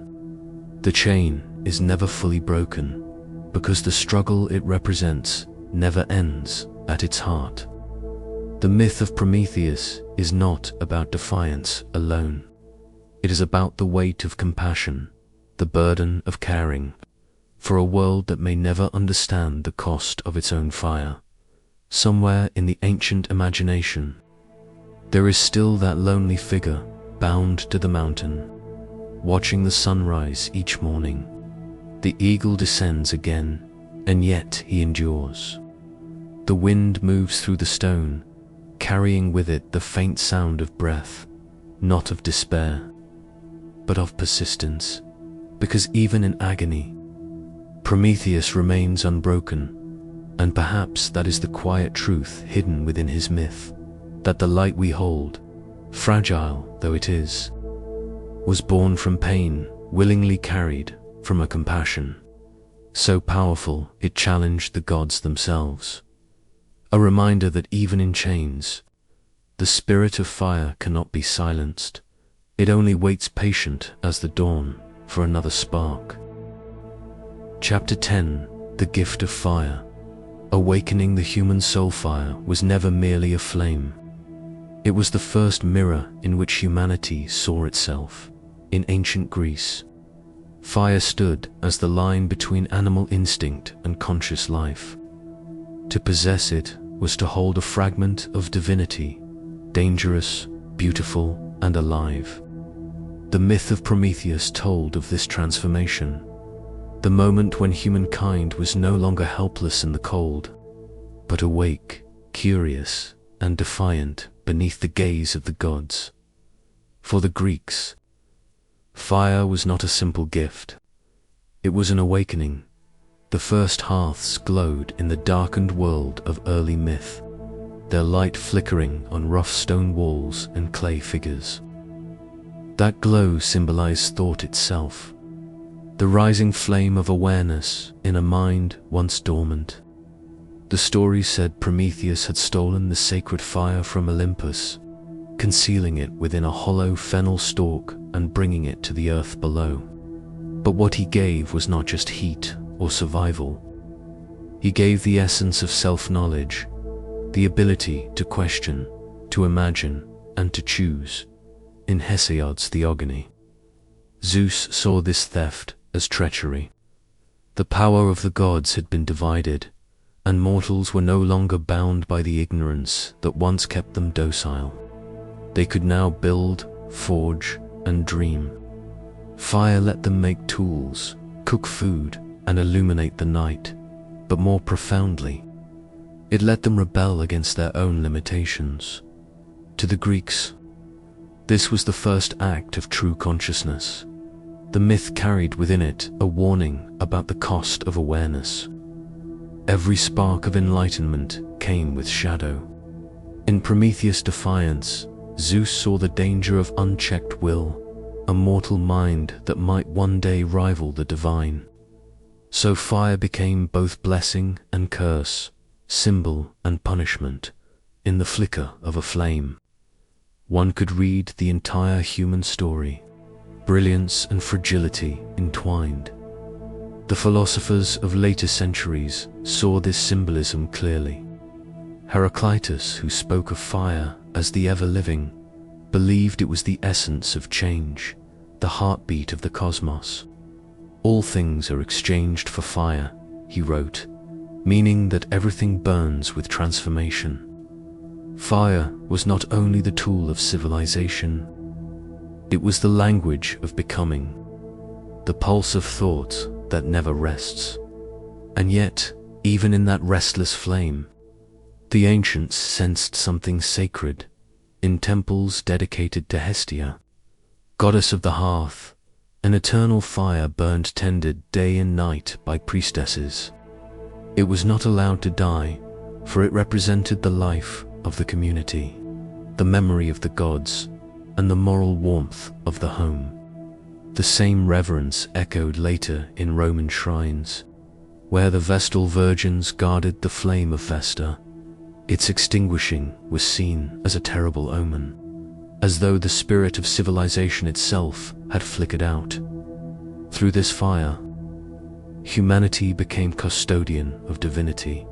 Prometheus' rebellion transformed not only the mythic order but the moral imagination of Greece. His punishment chained to a rock, his liver devoured each day by an eagle, was not only vengeance, it was a lesson. To give light meant to suffer for it. The same flame that enlightened humankind condemned its giver to eternal pain. This paradox, compassion punished, knowledge bought with torment, became a mirror for how humans viewed their own nature. The Greeks, in their wisdom, did not shy away from it. They understood that every advancement carried its shadow, that the light of discovery always cast new darkness in the myth's reflection. They found the eternal tension between obedience and freedom. Every fire kindled by mortal hands was a quiet act of defiance, a remembrance of that forbidden gift.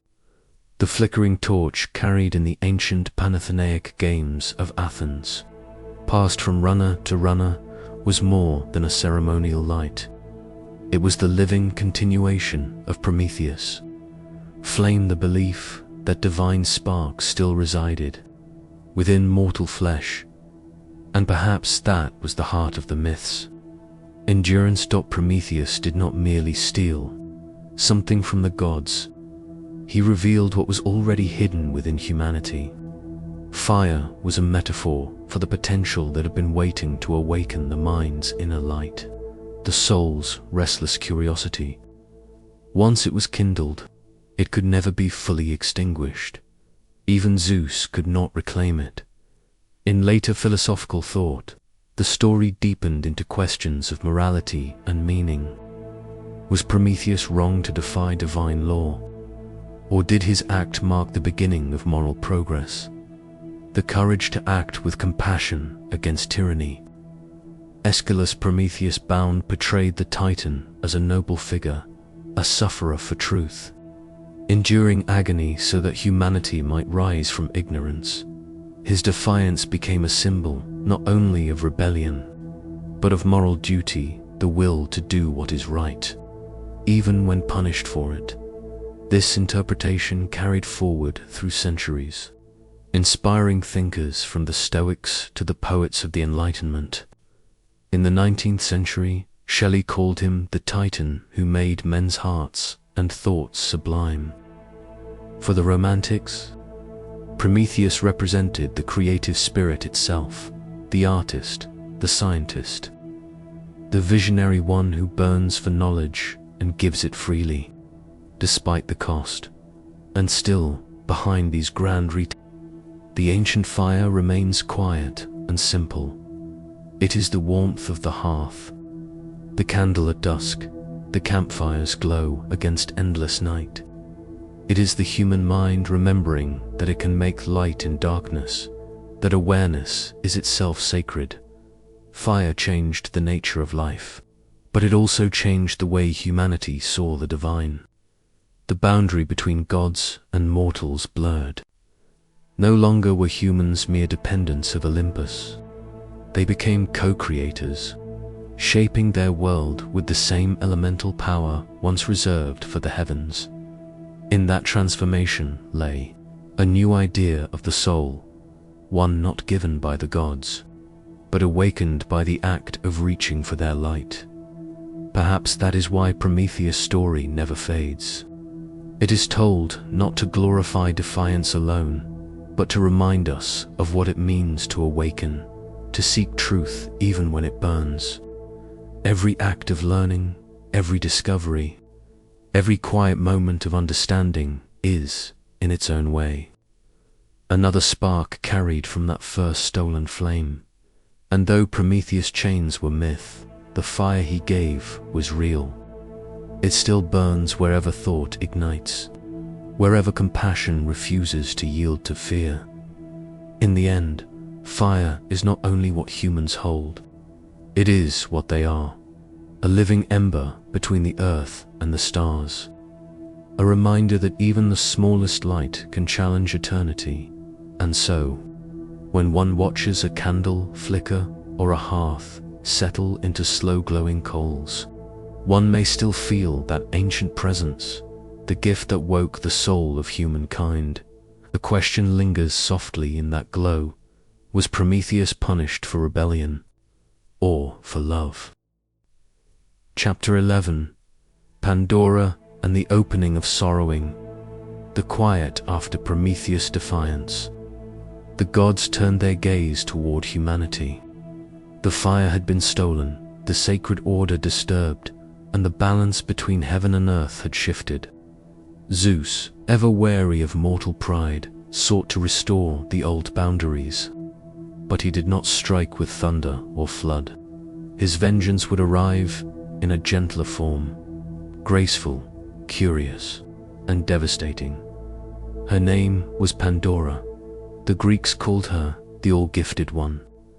Each god bestowed upon her something wondrous: beauty from Aphrodite, charm from Hermes, grace from the Hours, the voice of persuasion from Apollo. Yet within these gifts lay the seed of fate. Zeus had not created her as a blessing, but as the vessel of consequence. She would be the answer to Prometheus' rebellion, not through force, but through wonder. Hesiod's Works and Days tells us that Pandora was molded from earth and water, shaped with divine precision. She was not born of woman, but of intention. The gods made her as humankind's reflection, alluring, fragile, unpredictable. When she opened her eyes for the first time, she saw a world that had recently begun to think, to build, to dream. And in her hands she carried a jar.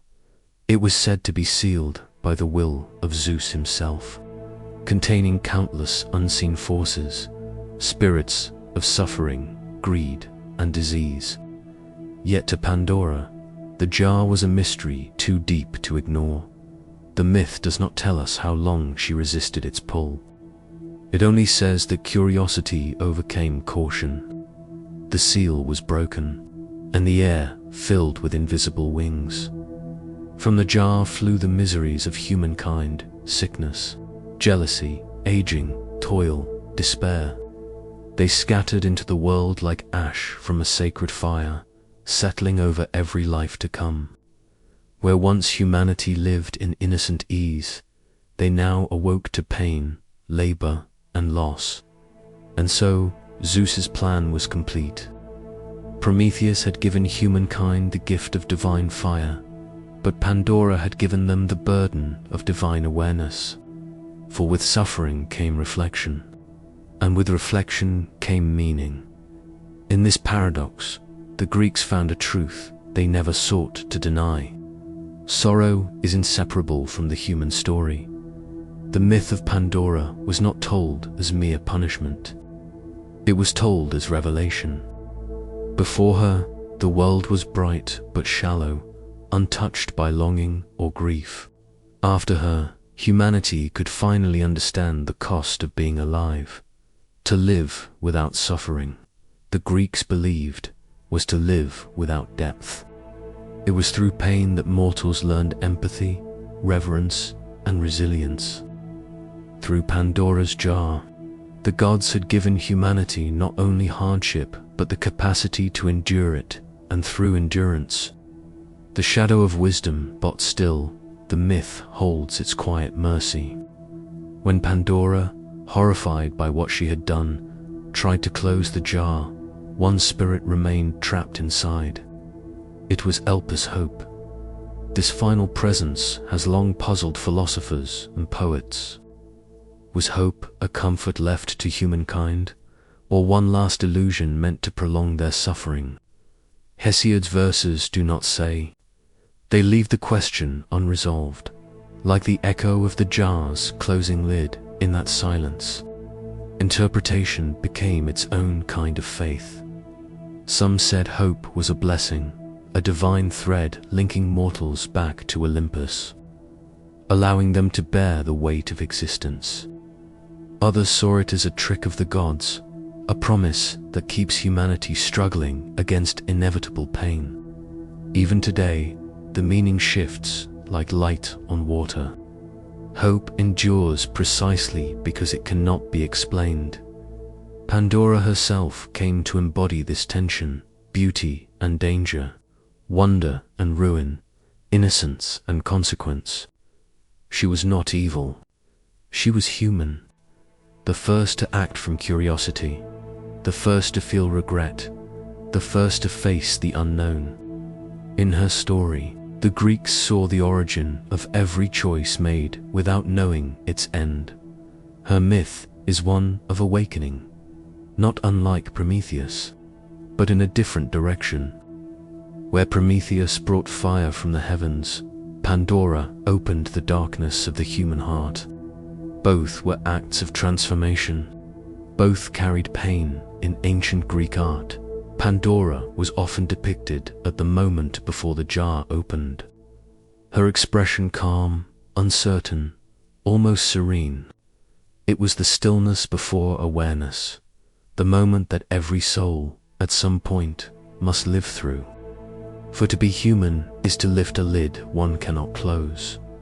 Suffering, to the Greeks, was not an interruption of life, but its defining rhythm. The poet Theognis wrote, "The gods envy mortals because they know sorrow. In that envy lies an insight. The gods, perfect and eternal, could never grow. Only those who bleed can become wise." The myth's echo reached far beyond its time. Philosophers like Plato and later the Stoics saw in Pandora a metaphor for human nature, a being born of divine intention but fated to struggle between impulse and understanding. Her curiosity was not a flaw but the essence of thought itself. The spark that drives both creation and catastrophe, the jar, sometimes mistranslated as a box, became one of the most enduring symbols in Western thought. It represented the unseen depths within every person, the inner container of potential joys and hidden griefs. To open it was to live fully, to know that even in the release of sorrow, something vital remains. And so, Pandora's story lingered as both warning and comfort. It reminded listeners that every gift carries a cost, every light casts a shadow, and every soul must, in time, open its own jar. Yet even as misfortune pours forth, hope remains. It may hide, faint and trembling, but it never leaves. Later traditions, from early Christian theology to Renaissance philosophy, found echoes of Pandora in their own myths of temptation and fall. Eve, too, reached for forbidden knowledge, and through that act, humanity became self. Both women bore the weight of consequence, yet both illuminated what it means to awaken. Perhaps this is why their stories endure. They are not tales of blame, but of becoming. The moment one steps beyond divine instruction into the realm of choice, innocence fades, but understanding begins. When the Greeks spoke of Pandora, they did not curse her. They pondered her. She was the mother of humanity's emotional world, the bearer of longing, pain, and compassion alike. Through her, mortals were no longer mere recipients of divine order. They became participants in their own destiny. In her reflection, sorrow ceased to be a punishment. It became the mirror through which meaning awakens. The myth closes not with despair, but with a whisper of endurance. The jar is sealed again, but not empty. Hope waits within, patient as ever, timeless as the first flame.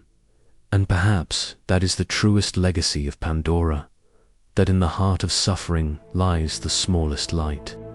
And in that light, the will to continue. Because even after everything has escaped, after loss, failure, and grief, one quiet truth remains unbroken. Humans still reach for the lid, still dare to hope, still seek to understand. Pandora's act was not the end of innocence. It was the beginning of consciousness, and the question she leaves behind drifts gently through time. Is hope the cure for sorrow, or its final, necessary companion? Chapter 12. The Rule of Zeus. Order from the storm when the thunder quieted and the smoke of war dissolved. A new order emerged from the ruin of the old. The Titans had fallen. The echoes of their defiance faded into the abyss of Tartarus, and the universe, once divided by rebellion and fire, began to settle. From that stillness rose a presence unlike any before, not merely powerful, but sovereign. It was Zeus, son of Cronus, lord of lightning, and the architect of divine order.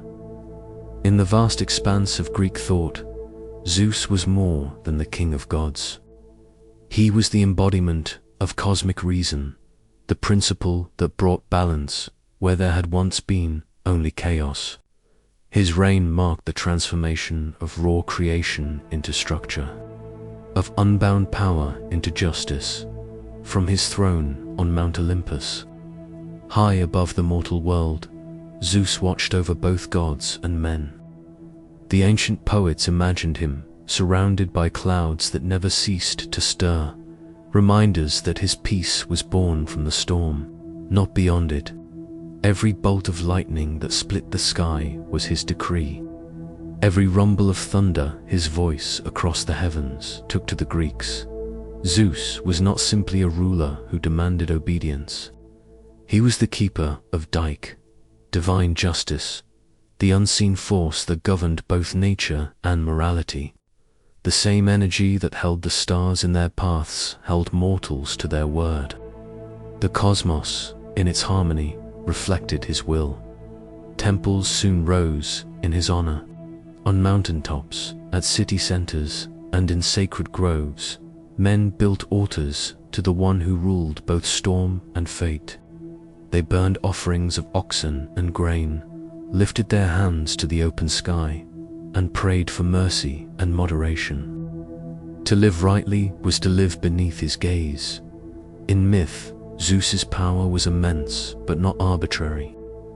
He had learned from his father's tyranny and from the wars that followed.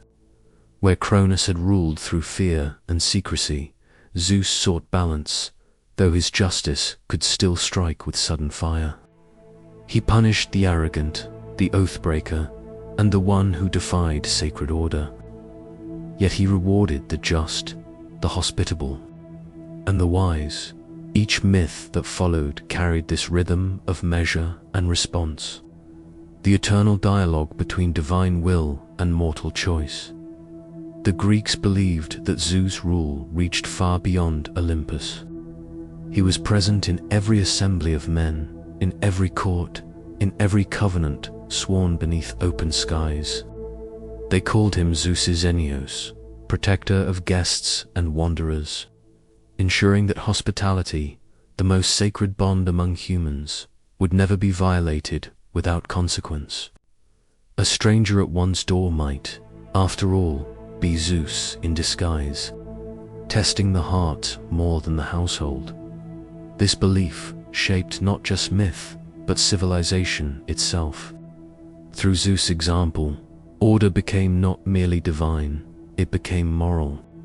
Law, community, and justice found their roots in his unseen hand. Yet even divine law carries tension. Zeus was the ruler of storms, and storms are never still for long. His rule was not without defiance or dissent. The other Olympians, proud, immortal, and deeply human in their passions, often challenged his authority. Hera, his queen and sister, opposed his infidelities. Poseidon, lord of the sea, occasionally tested his supremacy.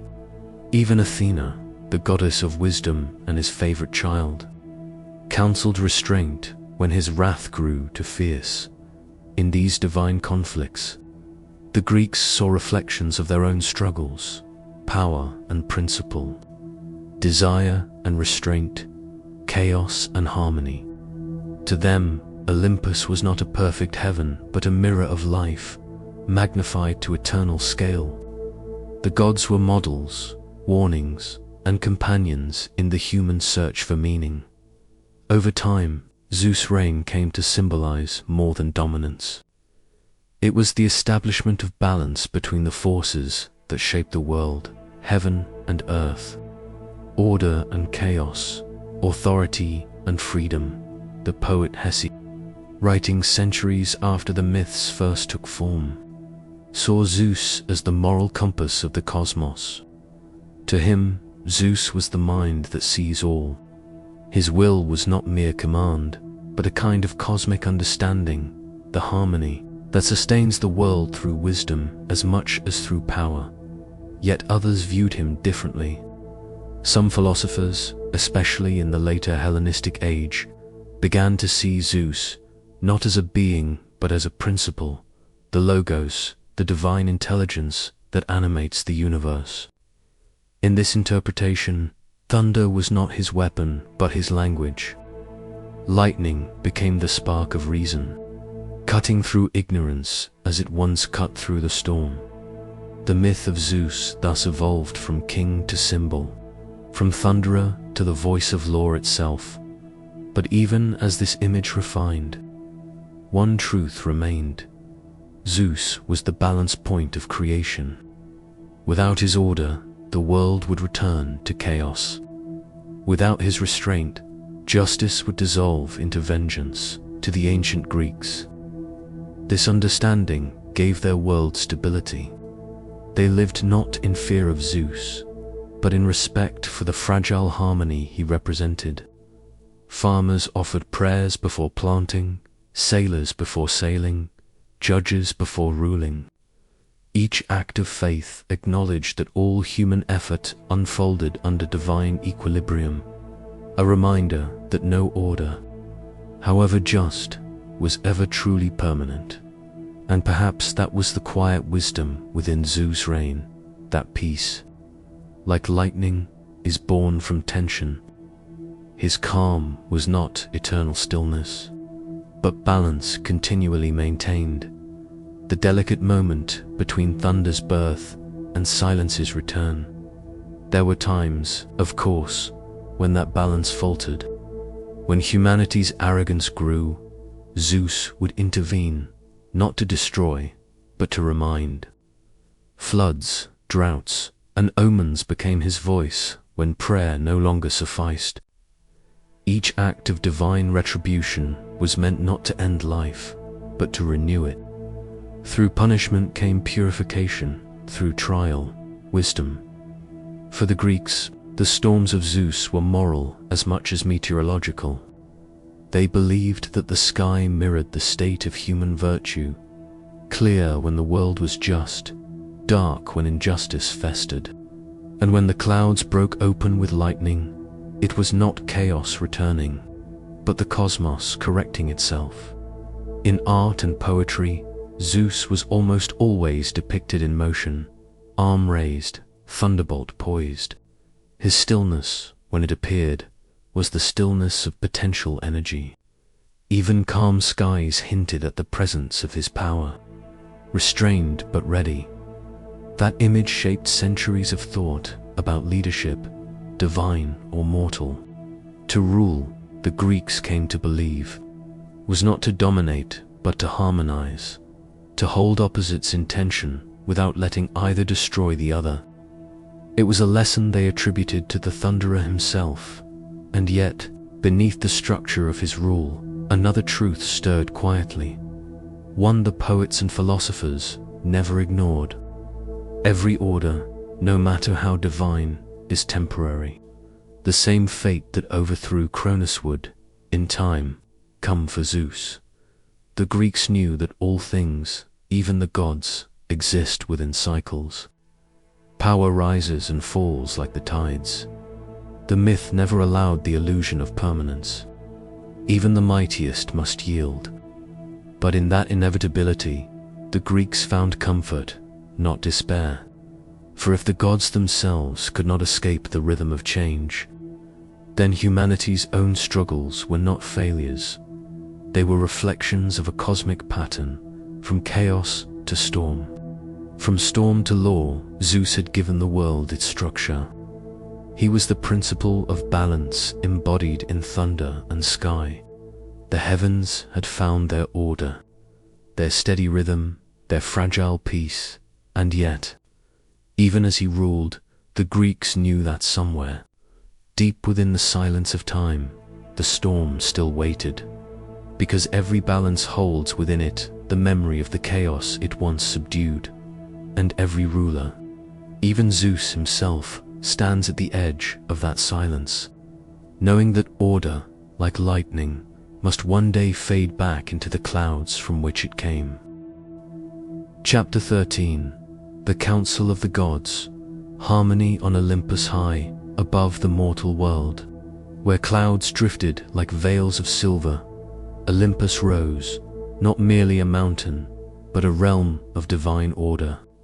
Here, among the endless sky, stood 12 thrones, each carved from a different essence of the cosmos: marble for wisdom, gold for love, bronze for war, and stone for hearth.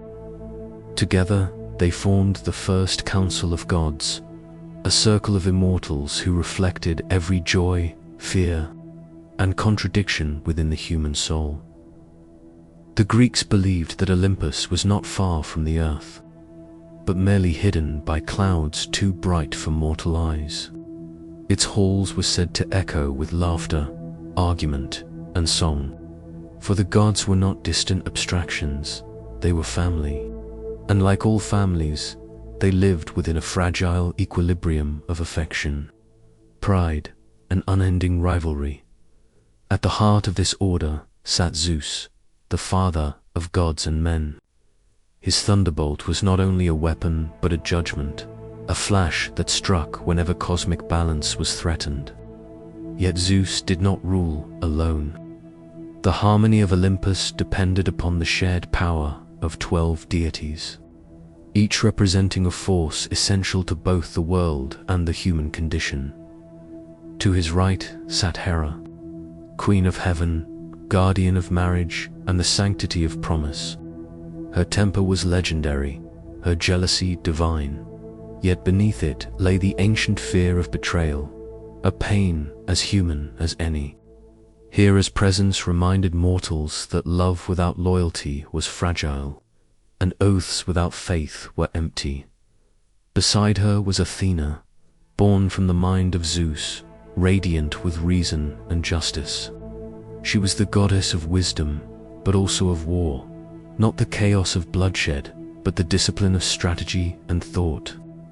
Cities that sought her favor built schools, libraries, and temples where knowledge stood equal to courage. Through her, the Greeks found dignity in intellect, the idea that power guided by wisdom could sustain peace, Ares. By contrast, embodied war in its rawest form, the roar of the battlefield, the cry of wounded earth. He was not loved by mortals, but always feared. The Greeks did not worship him for victory, but to keep his hunger at bay. Yet even he was necessary. Without conflict, they believed, humanity would grow complacent, forgetting that virtue often arises in struggle. Next came Aphrodite, the goddess of love, beauty, and desire, born from the sea's foam and carried by the wind. Her charm could soften even the sternest hearts. Yet her gifts were twofold. She could bind souls or break them. Through her, the Greeks saw love not as serenity, but as a force, gentle and destructive, sacred and perilous. She ruled where reason faltered, where hearts dared to surrender. Beside her sat Poseidon, lord of the sea, brother to Zeus, and Hera's eternal rival for dominance. His temper was unpredictable, his trident shaking the world when angered. The sea was both life and threat, and Poseidon embodied that duality. For every calm harbor, there was a storm waiting beyond the horizon. Sailors prayed to him before each voyage, whispering to the waves as if speaking to a living will. Demeter, the goddess of harvest and fertility, brought balance to his turbulence. Where Poseidon's realm was restless, hers was grounded and maternal. She governed the rhythm of seasons, sowing, growth, and decay. The story of her daughter, Persephone, who descended into the underworld each winter, taught mortals the sorrow and necessity of loss. To Demeter, every sprouting seed was a resurrection, a quiet promise that life endures even after darkness.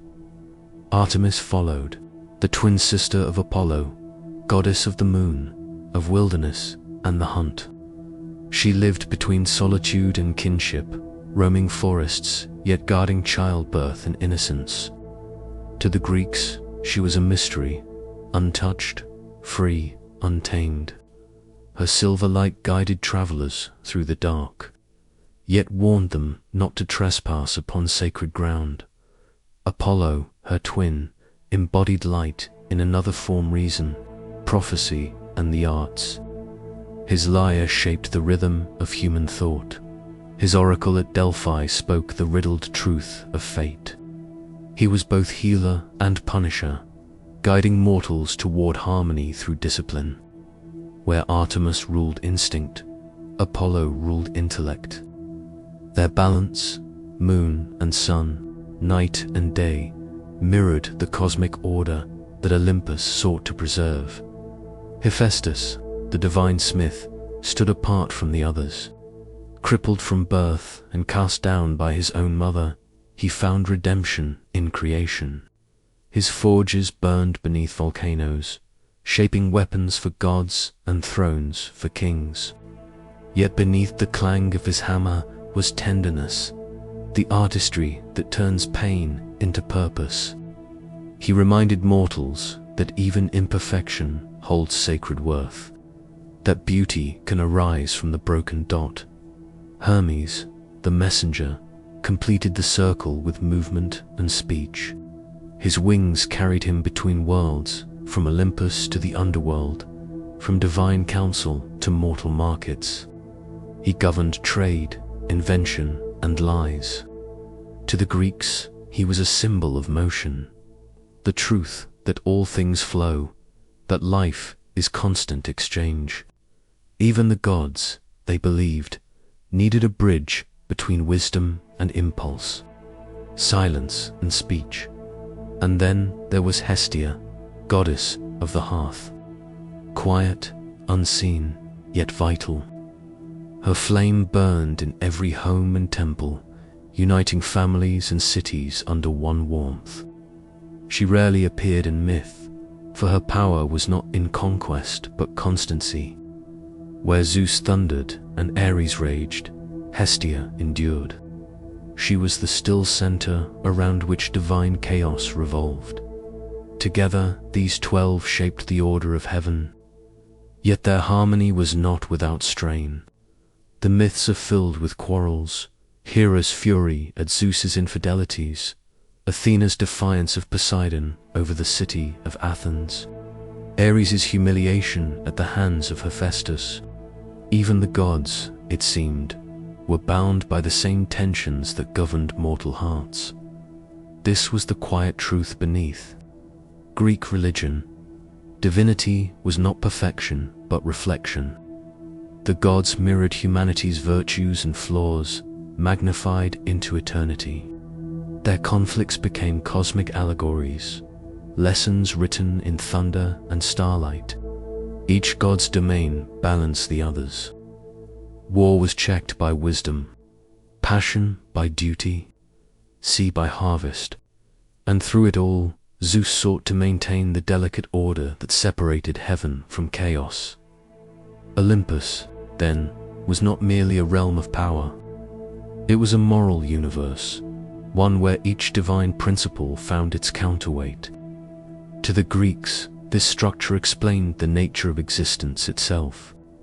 The world endured because opposites coexisted in fragile peace. Justice required mercy. Love required loss. Creation required destruction. In temples and shrines, mortals honored this balance. Offerings were made not to flatter the gods, but to maintain equilibrium between heaven and earth. A fisherman prayed to Poseidon for calm seas, but also to Demeter for the food that his voyage would feed. A soldier called upon Athena for clarity in war, and to Aphrodite for the hope of returning to those he loved. Religion, in this sense, was not submission, it was dialogue, a conversation between the finite and the infinite. As centuries passed, philosophers began to see Olympus not as a literal place, but as a metaphor for order itself. Plato spoke of divine ideals, eternal forms that shaped the visible world. Aristotle viewed the cosmos as a living system of purpose and hierarchy. Even as reason grew, Olympus remained, reinterpreted, refined, but never forgotten. It lingered in poetry, in art, in the human longing for harmony amid conflict. And so, the Council of Gods became more than myth. It became the template of civilization, the belief that law must balance freedom, that wisdom must temper strength, that no single will should rule without counsel. In this, the Greeks found a reflection of divine politics, democracy as a shadow of Olympus. Yet, the myths also whisper a quieter truth, that even among immortals, balance is never still. It breathes, shifts, and trembles. The gods, like the world itself, lived in constant negotiation between chaos and control, love and wrath, silence and song. Perhaps that is why the Greeks prayed not for perfection, but for harmony. For they understood that order is not the absence of conflict, but its continual reconciliation. And in that fragile peace upon Olympus, where 12 thrones shimmered in eternal dialogue, the ancient world found its image of the soul, vast, divided, yet always seeking balance, even among the gods. Harmony was not stillness, it was motion, endless and divine. Chapter 14. Poseidon and the deep law of the sea beneath the glimmering surface of the world's waters, where light dissolves into silence. There ruled a god of rhythm rather than rule, Poseidon, lord of the sea. To the Greeks, his domain was not merely an expanse of waves and salt, but the living heartbeat of the earth itself. The sea moved, and in its movement, all things were mirrored: anger, peace, longing, and renewal. Poseidon was one of the 3 great sons of Cronus, alongside Zeus and Hades. When the Titans fell and the cosmos demanded order, the brothers divided creation among them. Zeus claimed the heavens, Hades the underworld, and Poseidon the sea. Yet his kingdom was unlike theirs. The sky stood clear and distant, the underworld still and final. The sea was neither. It was alive, restless, unpredictable, and forever shifting between calm and chaos. In this balance, Poseidon's character took form. He was not the god of tyranny, but of temperament. The Greeks saw in him a divine reflection of the human spirit, quick to anger, yet capable of deep stillness. His moods changed with the tides. A tranquil morning could become a storm by night, and sailors who prayed to him knew that their safety depended not on control, but on harmony. To understand Poseidon was to move with the sea, not against it. Temples to Poseidon stood on cliffs and promontories, places where land trembled before the horizon. The most sacred among them was at Cape Sunion, where white columns overlooked the endless Aegean. Here, worshippers left offerings of horses, bulls, or silver, hoping to appease the god before long voyages. For Poseidon was also called Earthshaker. The same trident that stirred the ocean's depths could split mountains and shatter stone. Beneath the sea, his realm touched the hidden foundations of the world. In the myths, Poseidon's power was raw, immediate, and unrestrained. When insulted, he struck with storms. When honored, he offered passage and abundance. Yet his anger was never random, it was reactive, the result of imbalance. When Odysseus blinded his son, the Cyclops Polyphemus, Poseidon cursed the hero's journey home, not out of cruelty, but out of wounded pride. To the Greeks, divine retribution was not vengeance, but restoration, a correction to the moral rhythm of the cosmos. The storm always answered the disturbance. Poseidon's trident symbolized this balance between destruction and creation. With it, he struck the earth to summon springs or sink islands, to call forth horses or cause earthquakes.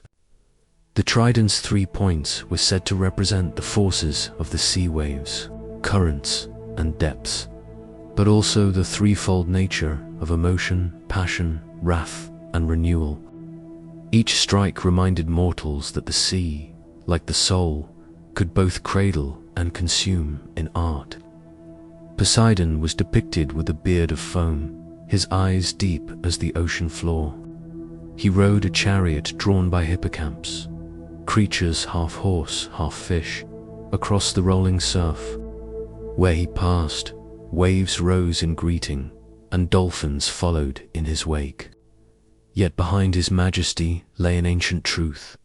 The sea was older than Olympus. Before the reign of Zeus, before even the Titans, the waters had existed, shapeless, eternal. Poseidon's authority, then, was not invention but inheritance. He was less a ruler and more a custodian of an ancient force. Among his myths, few capture this duality better than his rivalry with Athena over the city of Athens. Each god offered a gift to the people. Athena, an olive tree, symbol of peace, wisdom, and sustenance. Poseidon struck the ground with his trident, and from the rock burst a salt spring. The Athenians chose her gift, valuing stability over power. Yet the sea remained their lifeline. Their ships carried knowledge and trade across Poseidon's realm, their empire born from his tides. Even in defeat, his presence was essential, the unspoken reminder that wisdom must coexist with motion, and peace must learn to ride the waves of change. To the Greeks, the sea was more than geography. It was philosophy. It represented the ever-changing condition of the mind. Heraclitus once said that no one can step into the same river twice. The same could be said of the ocean. It is never still, never identical. It is continuity through change, permanence through impermanence. In Poseidon's realm, the Greeks glimpsed a truth about themselves, that emotion, though turbulent, was also sacred. It could destroy, but it could also renew. Sailors prayed to Poseidon not to calm the sea, but to survive within it. They carved his symbols on their prows, poured wine into the surf before departure, and listened to the language of waves. A sudden gust, a shift in the current, these were omens, messages from the god. Every voyage was a dialogue with divinity, every storm a lesson in humility. For to live was to sail, and the sea never belonged to man. In many ways, Poseidon embodied the tension between freedom and fear. His power invited awe, yet it also demanded respect. The Greeks, surrounded by islands and coasts, lived at the mercy of his moods.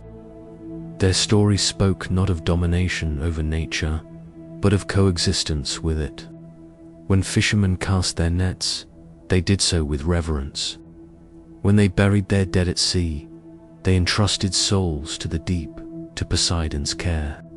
In this ritual, the boundary between god and mortal dissolved, replaced by shared motion, shared mystery. In some traditions, Poseidon's palace was imagined beneath the waves, its walls of coral, its gates of pearl. Within, the god sat beside Amphitrite, his queen, surrounded by nymphs and secrets. It was not a kingdom of grandeur, but of endless sound, the whisper of currents, the hum of unseen depths. The Greeks never spoke of this realm as paradise or punishment. It was simply what lay beneath, vast, neutral, eternal. Poseidon's influence reached beyond the sea itself. He was also the father of horses, creatures whose galloping mirrored the surge of waves. The ancients noticed that the rhythm of hooves striking earth resembled the ocean's pulse, and so they linked land and water through him. Charioteers prayed to Poseidon Hippios before races, believing speed to be sacred, a mortal echo of divine movement. Even earthquakes, the trembling of the ground, were his voice. When the earth shook, it was said that Poseidon stirred in his depths, displeased or restless. Yet these quakes, too, were part of nature's equilibrium, destructive, but followed by renewal. New land emerged from the sea. Islands rose, cities rebuilt. Through Poseidon, the Greeks understood that stability was never guaranteed, and that creation often required disturbance. Philosophers later saw in Poseidon a symbol of the unconscious mind, the hidden forces beneath reason. Where Zeus governed intellect and law, Poseidon governed emotion and instinct. He was not chaos, but the movement that law could never fully tame. In that sense, he represented the other half of human nature, the part that dreams, reacts, feels. And perhaps that was his truest power, to remind mortals that depth is not disorder, and that within the storm lies the pulse of life itself. When the Greeks looked out to sea, they saw not emptiness, but a mirror. The rolling horizon reflected the mysteries of existence, shifting, boundless, impossible to possess. Poseidon was that mirror personified. He ruled not through fear, but through rhythm, the same rhythm that governs breath, tides, and thought. And so, the worship of Poseidon was never about conquest. It was about acceptance. To know him was to surrender to movement, to trust in the cycle of calm and storm, to recognize that emotion, like the sea, must flow to remain alive. When the waves finally quiet and the moonlight touches the water, one truth lingers. The sea, in its vastness, holds everything: rage, peace, grief, and grace, without judgment. It is both wound and healing. Perhaps that is why the Greeks said that to understand Poseidon was to understand emotion itself. For deep within every soul lies an ocean, unseen, unending, and ruled not by fear, but by rhythm. Chapter 15. Hades and the silent kingdom of the dead beneath the surface of the living world. Far below the roots of mountains and the whisper of wind, lay a realm without sunrise or season, the dominion of Hades. It was not a place of torment, nor a pit of darkness and fire. It was order, stillness, and the quiet continuation of what had once been life in Greek thought. The underworld was not the opposite of existence. It was its reflection, the second breath after the first had faded. And its ruler, Hades, was not a god of evil, but of inevitability. He did not seek souls. He only received them. Hades was the third of the great brothers who divided the cosmos after the fall of the Titans. Zeus took the sky, Poseidon the sea, and Hades the unseen depths. His kingdom was called simply Hades, the invisible, to the Greeks. Death itself was not an ending, but a passing into invisibility. What lived did not vanish. It withdrew from sight. The entrance to this realm was said to lie where earth met shadow through caverns, fissures, or deep rivers. The most famous among these was the river Styx, whose waters marked the boundary between the living and the dead.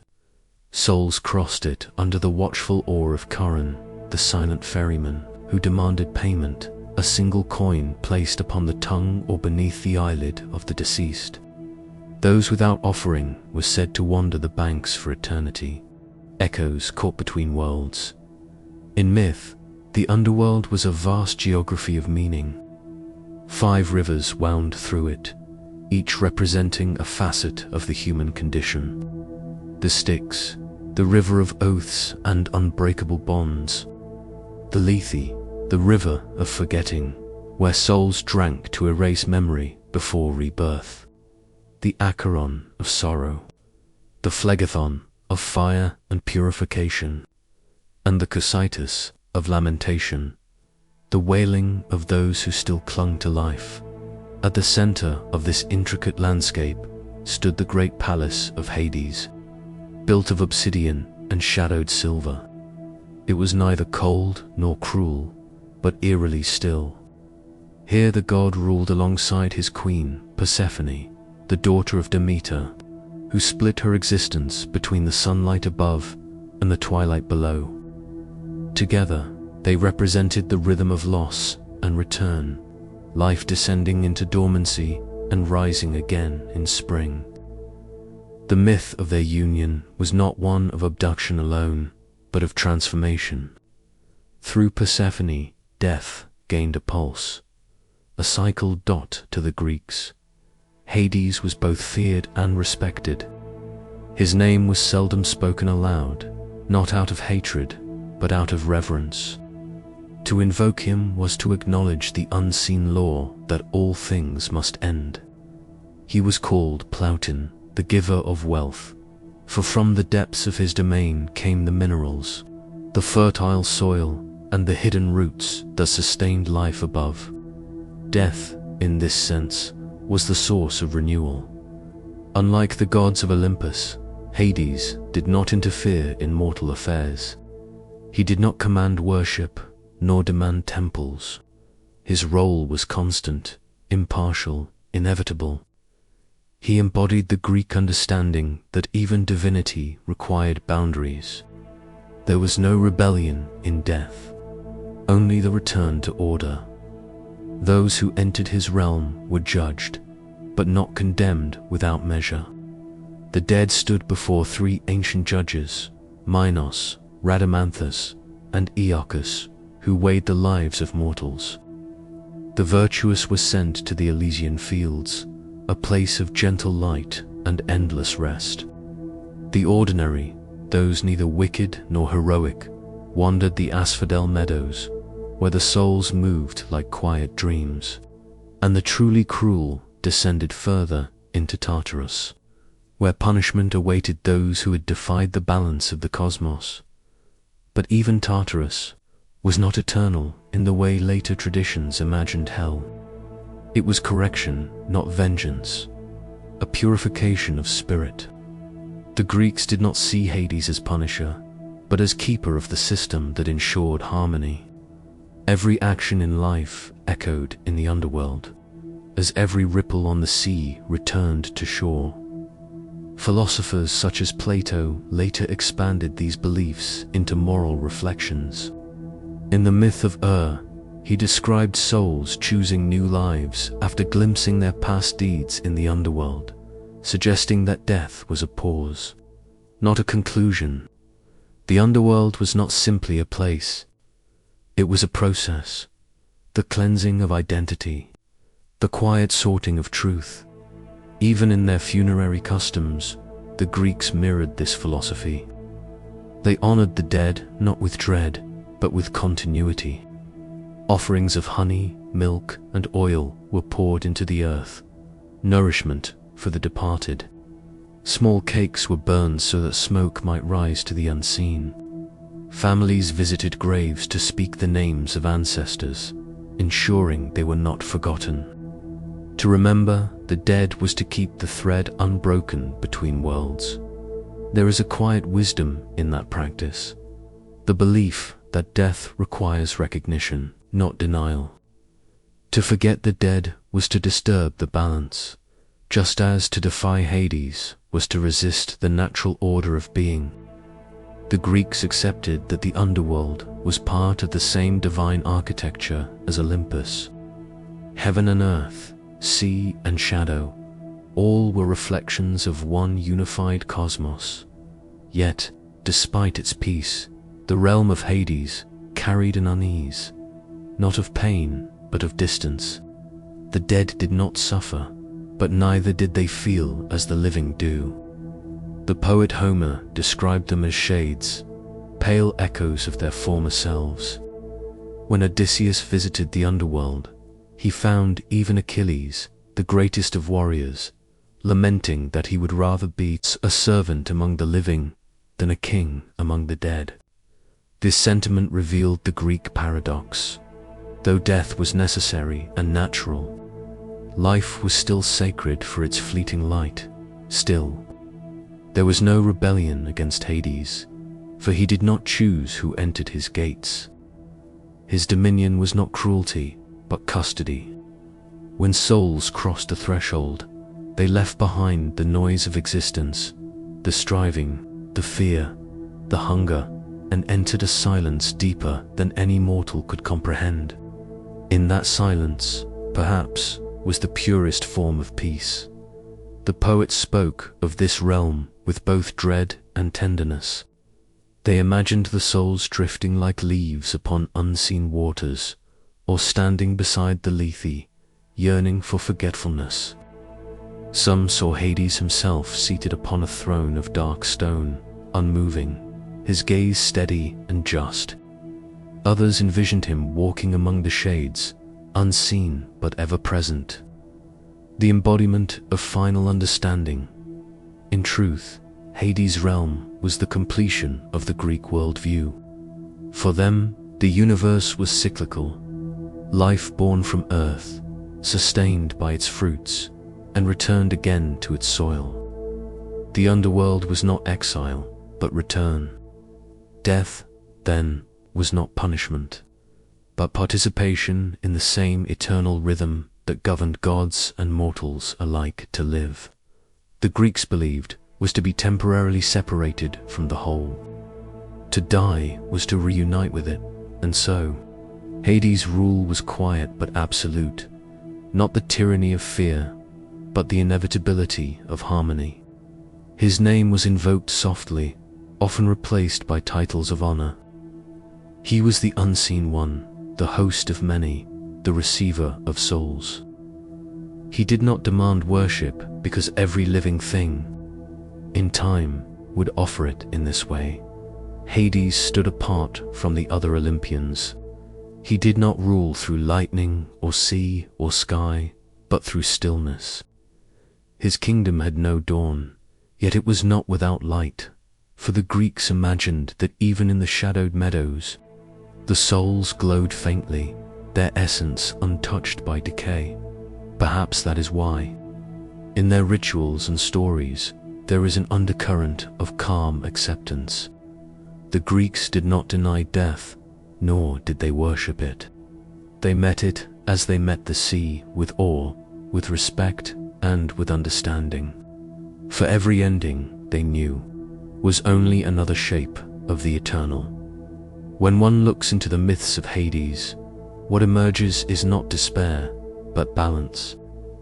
The god of the dead was the guardian of symmetry, the reminder that everything which rises must one day return, and that even in stillness, the cosmos continues to breathe.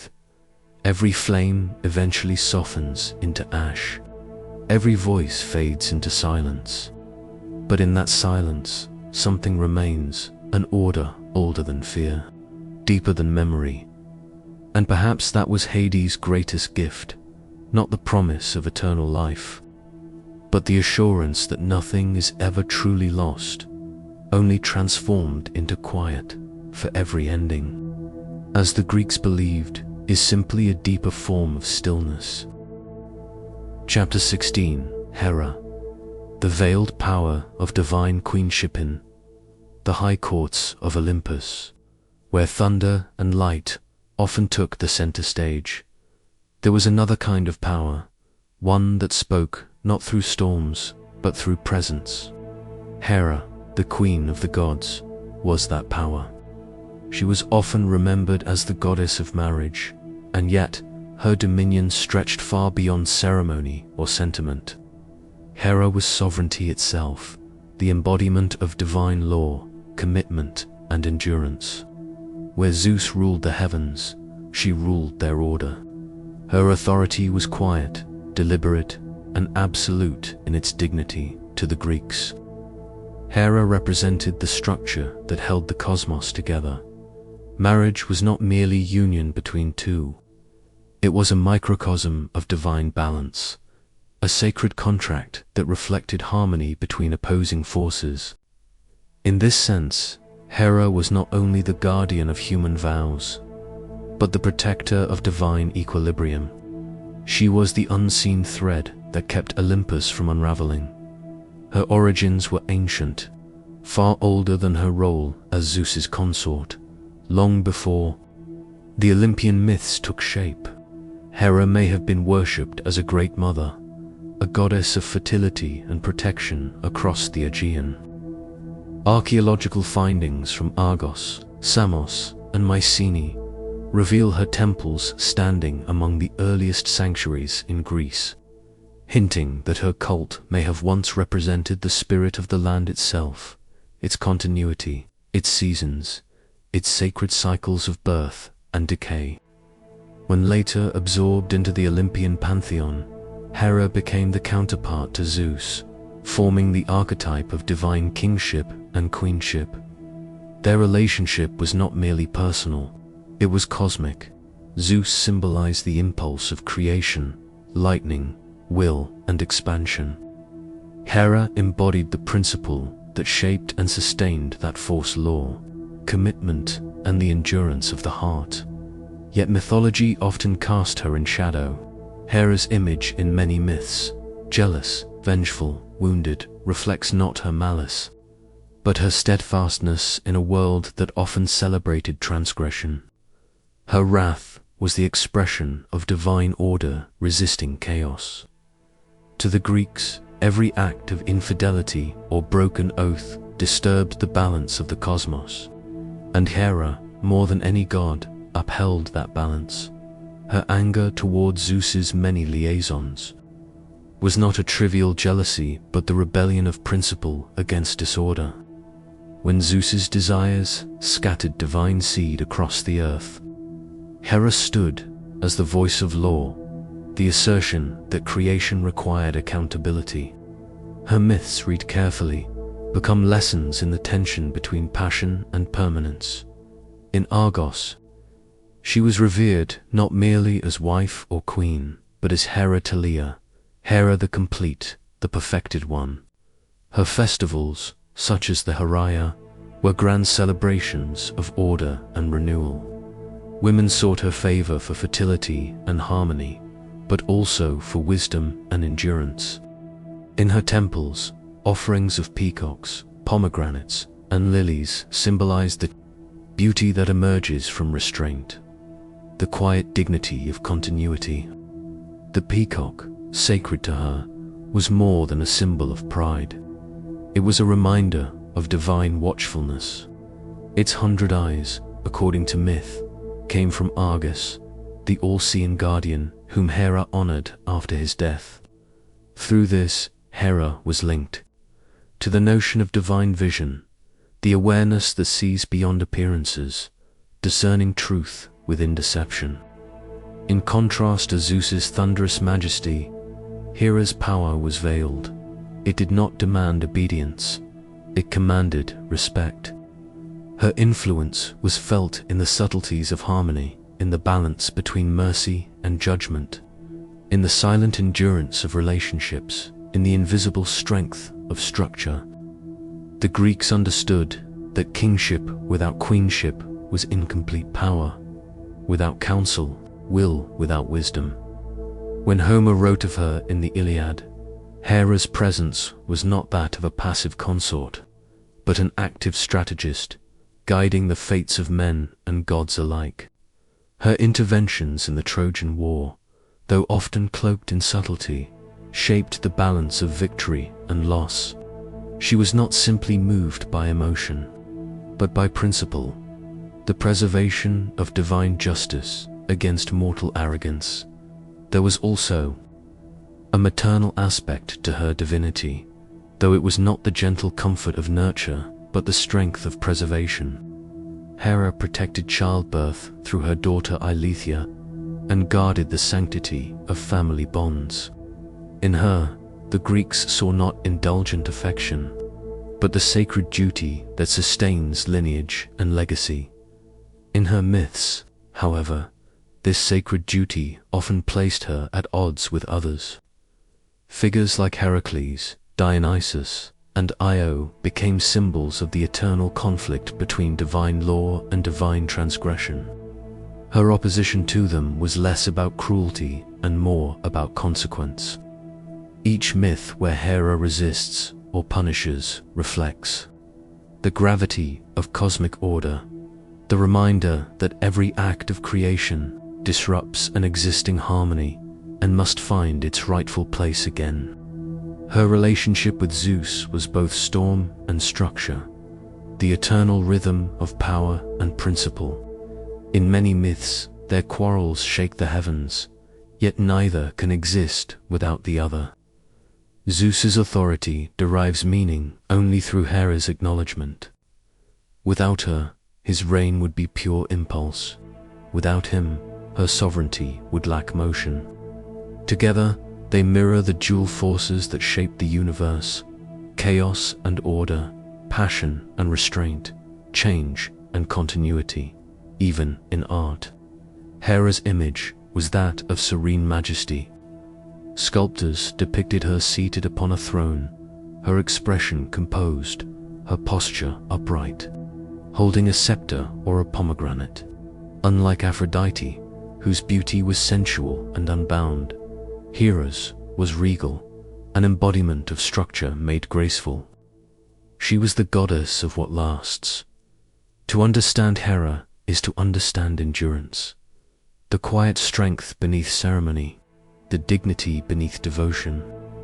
She represents not only marriage as a social bond, but the universal principle of union itself, the joining of opposites, the reconciliation of difference. Every bond, whether divine or human, requires the same elements she embodies: patience, accountability, and faith in order. Even her silence holds meaning. In myth, when she withdraws from Olympus after Zeus's betrayals, the world trembles. Not because of her vengeance, but because of her absence. The balance of creation depends on her presence. The Greeks recognize that when law withdraws, chaos expands. Hera's retreat was not defeat, it was revelation. The gods themselves needed her steadiness to remain divine. Philosophers later interpreted her as the spiritual image of harmony, the soul's capacity to bind what might otherwise fall apart. She is the voice of the cosmos, reminding that love without order becomes consumption, and order without love becomes tyranny. Her temples, often built upon high hills or open plains, faced the horizon, symbols of endurance and oversight. Pilgrims approached her altars, not with the noise of desperate prayer, but with calm offerings of gratitude and recognition. Hera was not a goddess to be bribed or flattered. She was to be honored through constancy, through the quiet keeping of promises in her. The Greeks found an archetype not only for divine queenship, but for the human heart's nobler side, the part that stays, that forgives, that guards what it loves without surrendering its dignity. It is easy to remember Hera as the jealous wife of Zeus, but such an image is only a fragment of her truth. Her essence lies in her endurance, the power to maintain form amid the shifting tempests of desire and will. She is not passion's rival, she is its counterpart. To those who understood her deeper nature, Hera was not a goddess of restriction, but of rhythm, the pulse that keeps love from dissolving into chaos, the principle that makes creation sustainable. Perhaps that is why her myths endure with such quiet gravity. They speak to the unchanging truth that power without balance is fleeting, and love without commitment is hollow. Hera reminds that divinity is not found in thunder, but in the steadfast silence that holds it steady. She teaches that every promise, every bond is a small act of cosmic symmetry, a reflection of the unseen order that keeps the heavens whole. And so, through her, the Greeks honored the eternal endurance of the heart, the quiet, veiled power that outlasts even the gods themselves. For sovereignty, as Hera knew, is not loud. It is simply the stillness that keeps everything from falling apart. Chapter 17. Athena and the birth of wisdom, from war, from the crown of Zeus's mind. A figure emerged, not as a child, but as a warrior already complete. Athena, born in light and thunder, stood fully armed, shield gleaming, eyes calm. Hers was not the fury of battle, but the clarity of understanding. She was the embodiment of intelligence made divine, wisdom shaped in the crucible of power. The myth of her birth is one of the most extraordinary in all of Greek religion. Zeus, after swallowing the Titaness Metis, whose name meant cunning thought, felt an unbearable pain within his head. When Hephaestus struck it open with an axe, Athena leaped forth, radiant and whole. The Greeks saw this as no ordinary birth, but a revelation that true strength arises not from impulse, but from the mind. Athena's emergence from Zeus's head carried symbolic weight. She was not born of flesh, but of thought. She represented intellect as a creative force, the idea that reason could stand beside power and even temper it. Through her, the Greeks gave form to a truth they deeply revered, that order, justice, and civilization depend upon the marriage of strength and wisdom. In the world that worshipped her, Athena stood apart from the other gods of war. While Ares embodied the chaos of bloodlust, Athena ruled the realm of strategy and discipline. She was the calm general, not the furious warrior. To her followers, war was not destruction but precision, a necessary art to restore balance when reason failed. The Greeks admired her as Promachos, the champion of cities, whose intellect guarded what swords alone could not defend. Her symbols told this story clearly. The owl, her sacred creature, represented perception and foresight, the ability to see not just in light, but in shadow. The olive tree, gifted by her to Athens, symbolized peace that grows from wisdom, not surrender. The aegis, her shield adorned with the head of the Gorgon, reflected the terrifying power of intelligence when turned toward protection rather than cruelty. Athena's city, Athens, became the living expression of her virtues. When she and Poseidon competed for its patronage, she did not strike with waves or thunder. Instead, she offered the olive tree a gift of nourishment, trade, and stability. The citizens chose her offering, choosing reason over force, cultivation over conquest. Through this myth, the Greeks proclaimed that civilization itself must be guided by wisdom if it is to endure in her temples. Athena was worshipped as both guardian and teacher.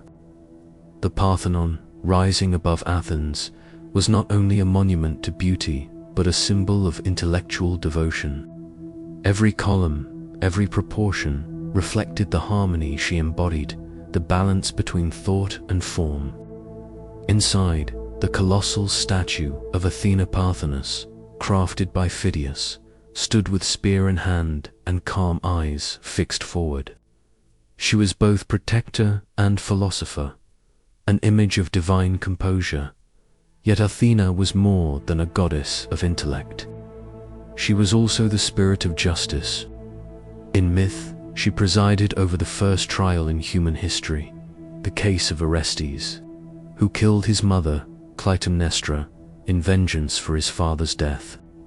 When the jury of mortals reached a tie, Athena cast the deciding vote, choosing mercy over retribution. "There is no mother for me," she declared. "I stand for the male principle, for order and reason." Her words, though steeped in the values of her time, revealed a higher truth, that justice required restraint, that the mind must weigh even the deepest emotion.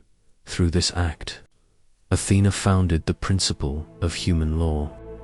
The Areopagus, the hill where the trial was held, became sacred to her.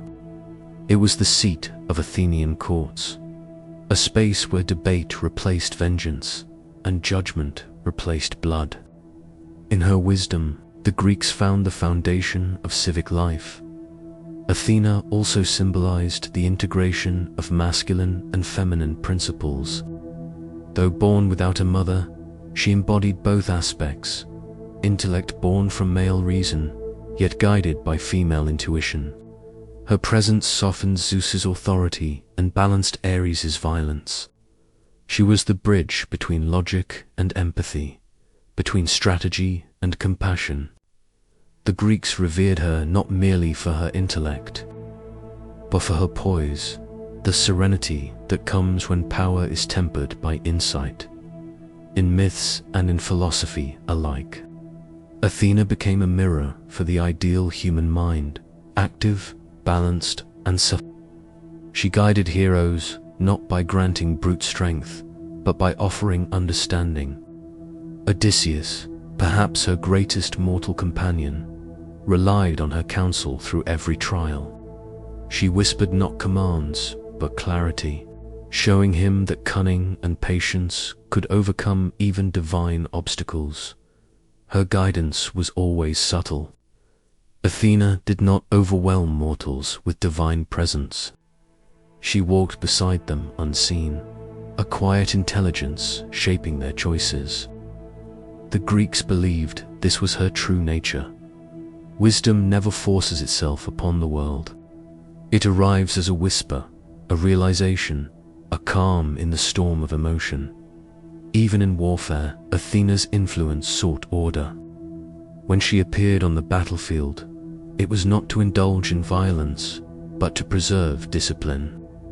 Her warriors fought with strategy, not rage. The Greeks prayed to her before battle, not for victory at any cost, but for clarity, the ability to act with precision and honor. Her virginity, too, carried symbolic meaning. It was not chastity in the moral sense, but independence of being. Athena's purity reflected her autonomy. She belonged to no one, was defined by no desire. Her virginity represented a mind unswayed by passion, the clarity to act without being consumed by longing or pride. To the Greeks, this was the highest form of freedom. The philosophers of later centuries, especially Plato, found in Athena a model for the soul's ascent toward wisdom. In her balance between intellect and virtue, they saw the ideal of philosophy itself. The soul's struggle to harmonize knowledge and morality. She became not just a goddess, but a principle, the divine intelligence present in every act of understanding. And yet, beneath her serenity, there was always remembrance of war. Her armor, though radiant, was never cast aside. It reminded that wisdom, however calm, is born of struggle. Athena's very birth, from Zeus's head split open by pain, symbolized that enlightenment emerges through conflict. That clarity is forged in the fires of doubt. In this, she differed from the softer deities of love or beauty. Her grace was disciplined. Her compassion was measured. She did not shield humanity from difficulty. She guided them through it. Her lessons were not easy truths, but earned insights. To stand before Athena was to confront the challenge of thought itself, the responsibility that comes with understanding. Her wisdom was not the comfort of knowing, but the calm courage to act rightly even when certainty is distant. Her name echoed across centuries: Athena Peleus, protector of the city; Athena Ergon, patron of craft and skill; Athena Nike, bringer of victory. In every title, she reflected an aspect of human striving to create, to reason, to endure. The Greeks believed that in every act of invention, every work of art, every law written in fairness, Athena was present.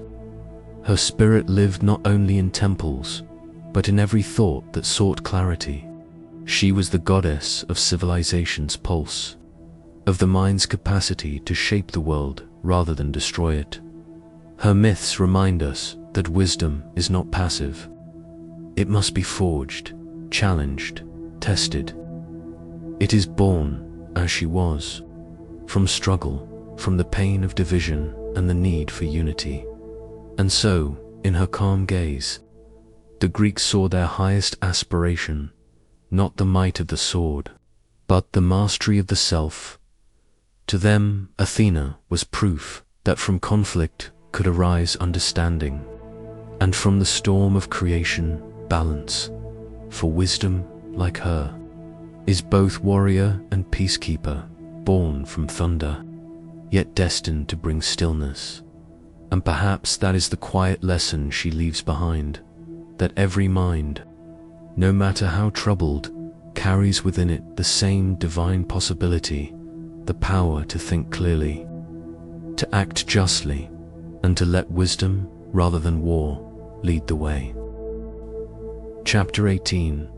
Ares and the fire of uncontrolled passion in the mythic heart of ancient Greece. Among gods who ruled the skies, seas, and stars, there burned one figure who embodied the raw pulse of life's most volatile force, Ares, god of war. He was not the strategist, nor the philosopher of conflict. He was its flame, the thunder in the blood, the cry before thought.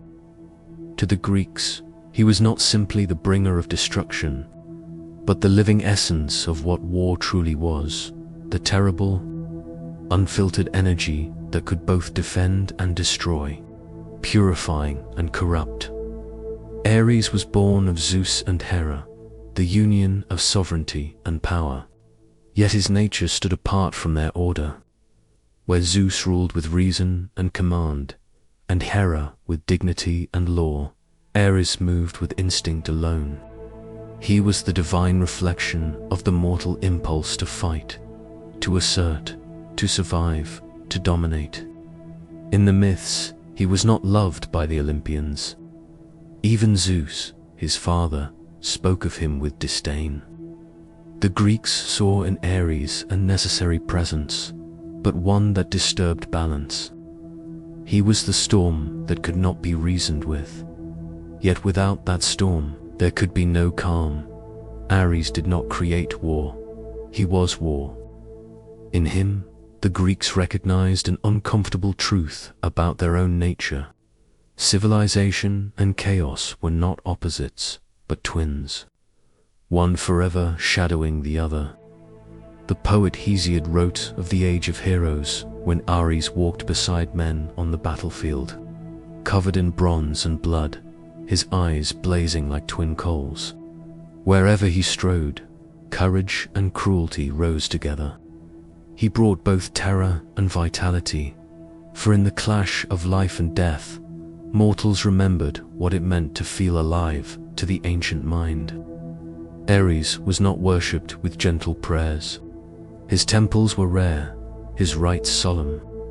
Unlike Athena, who guided generals, or Apollo, who spoke of harmony, Ares inspired the warrior's trance, the unthinking surrender to the momentum of violence. He was invoked not to plan, but to endure. His followers did not seek wisdom, but release from hesitation. And in that surrender, something deeply human emerged. The confession that reason alone could not contain the world. In Sparta, however, Ares found respect. There, his chaotic fire was disciplined through order and training.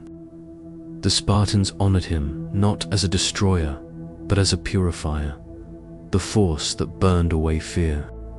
Ares was bound in chains in one of their temples, symbolizing that his fury must be controlled, not denied. The message was profound. Passion was sacred, but only when mastered. Even the god of war, in all his ferocity, was to be restrained by law and ritual. Yet for most Greeks, Ares remained a figure of discomfort. He represented what they feared within themselves, the uncontrollable. While Athena's wisdom uplifted the human spirit, Ares revealed its dissent. The contrast between them defined how the Greeks viewed the duality of courage. One path led through strategy, the other through impulse. One sought victory through clarity, the other through surrender to chaos. This opposition was not simple morality. It was balance. In mythology, Ares' greatest moments often came not through triumph, but humiliation. He was wounded in battle by the mortal hero Diomedes, aided by Athena. He was mocked by the gods for his affair with Aphrodite, caught in Hephaestus' invisible net. He suffered defeats, but these defeats carried meaning. They showed that even divine power, when ruled by impulse, becomes vulnerable. And yet, beneath the surface of ridicule, there lay something deeper: recognition. For Ares was also the father of fear and terror, Phobos and Deimos, the personifications of the emotions every warrior felt before battle. Through them, the Greeks understood that even gods were subject to emotion. That courage was not the absence of fear, but its transformation. Ares' presence extended far beyond the battlefield. He was invoked by blacksmiths forging weapons, by kings before conquest, by lovers whose passions burned too fiercely. The Greeks understood that war existed in many forms, not only in combat, but in the tension between desire and restraint, hunger and peace, instinct and thought. Ares lived wherever passion threatened order to see. Ares clearly was to see the undercurrent of existence, the heat beneath reason, the breath before speech, the wildness beneath civilization's calm mask. The Greeks feared him, yes, but they also knew that to deny him was to deny part of themselves. Philosophers later reflected on Ares as the embodiment of what must be integrated, not exiled. Plato, in his dialogues, spoke of the spirited part of the soul, Thumos, the source of courage, pride, and anger.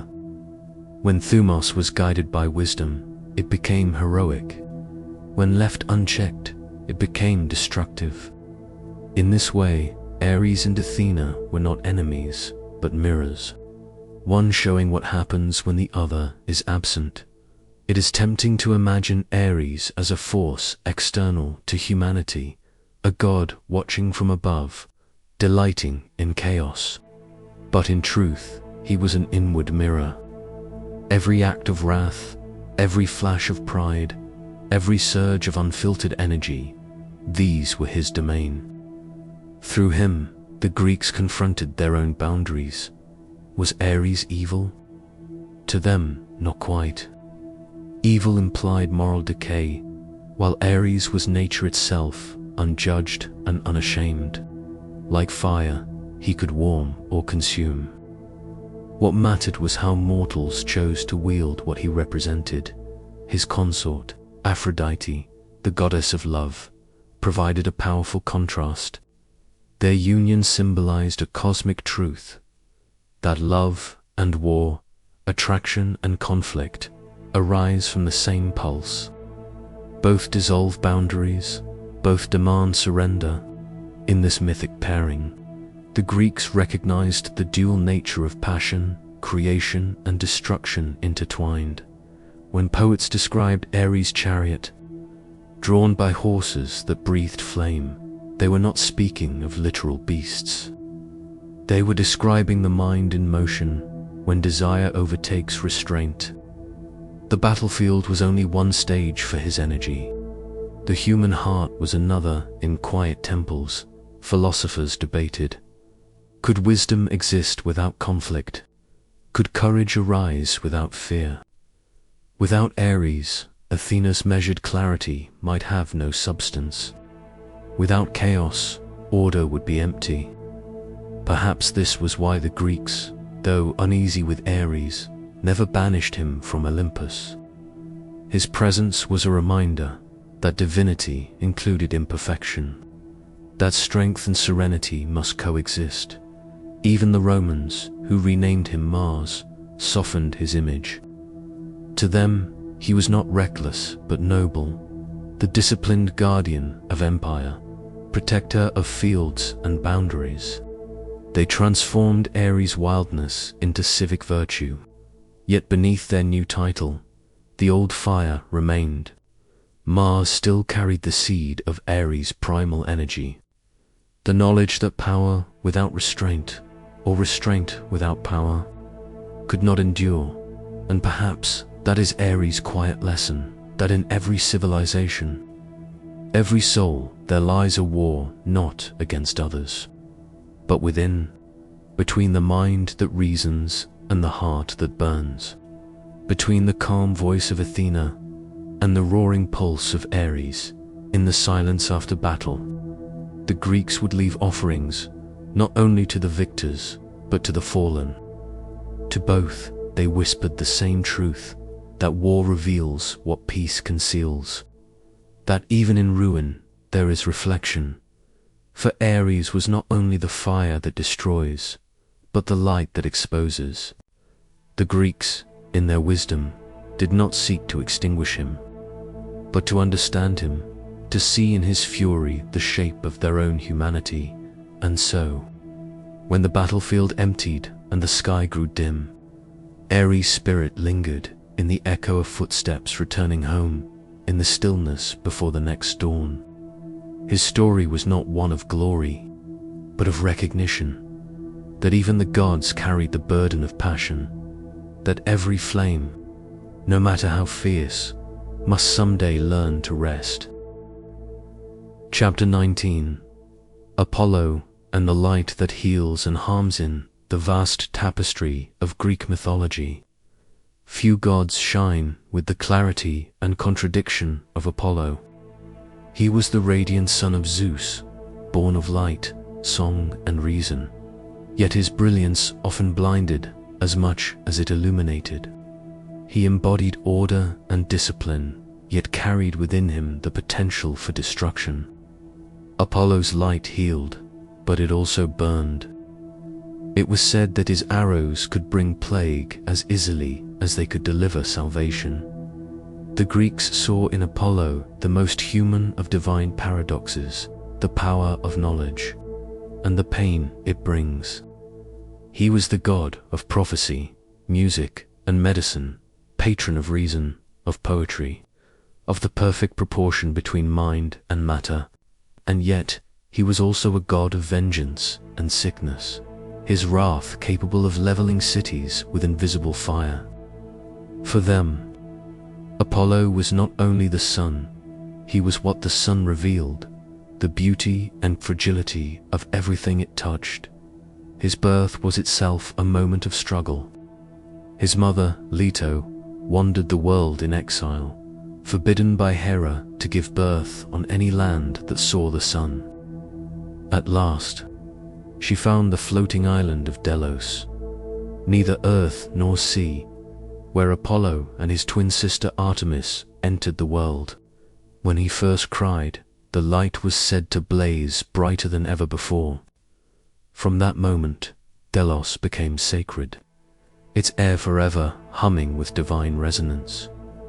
As he grew, Apollo's nature was defined by a pursuit of perfection. He played the lyre with divine precision, his music said to calm storms and still the hearts of beasts.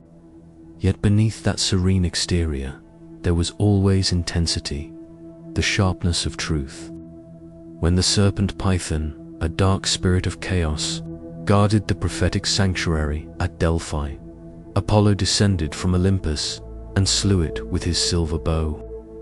In doing so, he claimed the site as his own, transforming it into the Oracle of Delphi, a place where mortals sought glimpses of fate. But even here, the duality of Apollo lingered. The same arrows that slew monsters could spread plague. In Homer's Iliad, when the Greeks offended him, Apollo sent pestilence into their camp, his arrows descending like invisible fire upon men and animals alike. The poet describes him walking through their ranks, his bow twanging, his light both beautiful and terrible. To the Greeks, this was not contradiction but truth, that enlightenment could never be separated from consequence. Apollo's oracle spoke in riddles, her voice carrying the weight of divine ambiguity. Mortals came seeking certainty, but left with only reflection. Know thyself, one of the Delphic maxims, declared a simple phrase, but to truly follow it was to walk the razor's edge between wisdom and despair. Knowledge of the self could heal, but it could also wound. In that paradox lay Apollo's essence. His light revealed what others preferred to keep hidden. His prophecies did not control fate, they exposed it. The more one saw clearly, the heavier the burden became. His worship was serene yet disciplined. Temples to Apollo stood open to sunlight, built with perfect geometry and proportion. Music and mathematics were his language. For him, harmony was not merely sound, but a way of ordering existence. Every note of the lyre mirrored a law of the cosmos. To live rightly, one had to be in tune with that universal rhythm. To live, as the Greeks said, with suffrasine, the virtue of self-control. And yet, Apollo himself struggled with control. His myths are filled with passion that escapes reason. When he loved the mortal Daphne, his pursuit drove her to flee, praying to the gods for escape. She was transformed into a laurel tree, her leaves becoming his eternal crown. The story is tender and tragic. Apollo's love turned into devotion, his desire into symbol. But beneath its beauty lies a lesson. Even the god of measure and restraint could not master his own impulses. In another myth, Apollo punished the satyr Marsyas, who dared to challenge him in a contest of music. When Marsyas lost, Apollo flayed him alive, a chilling reminder that beauty, when bound to pride, can turn cruel. For the Greeks, this was not a tale of divine sadism, but of cosmic justice, hubris against order. Yet it also revealed how easily the pursuit of perfection can become tyranny. Apollo's presence extended beyond art and prophecy. He was a god of healing, father of Asclepius, who would later become the physician of the gods. Through Asclepius, Apollo's gift of medicine touched mortals directly. But healing, too, was bound to balance. When Asclepius learned to raise the dead, Zeus struck him down with lightning, fearing that life's natural order was being undone. Even in mercy, the boundaries of divinity remained firm. The Greeks prayed to Apollo for protection against disease, for clarity in thought, and for calm amid chaos. But they also feared his glance, the piercing light that could not be escaped. His sanctuaries were places of purification, where those seeking redemption would cleanse themselves before approaching his altars. The ritual act of purification, catharsis, became central to Greek spirituality, and through it, Apollo's philosophy shaped not only religion, but drama, ethics, and science. It is said that in Delphi, when a question was asked of the oracle, Apollo's voice came through the priestess Pythia, whose trance was both human and divine. She spoke not with certainty, but with resonance, her words ambiguous, demanding interpretation. In this, the Greeks saw the nature of truth itself. It was never given plainly. It required understanding, patience, and humility. Over centuries, Apollo came to symbolize the triumph of reason over darkness. Yet philosophers like Heraclitus and later Nietzsche warned that to worship only Apollo's order was to forget Dionysus, the god of passion, ecstasy, and chaos. The Greeks knew that one could not exist without the other. Apollo's clarity brought peace, but Dionysus' madness brought renewal. Together, they formed the rhythm of life itself, light and shadow, reason and emotion, healing and harm. Perhaps that is why Apollo's symbols, the lyre, the laurel, the bow, always carried both grace and tension. The string that produces harmony is also one that can snap. His light illuminated, but its brilliance demanded humility.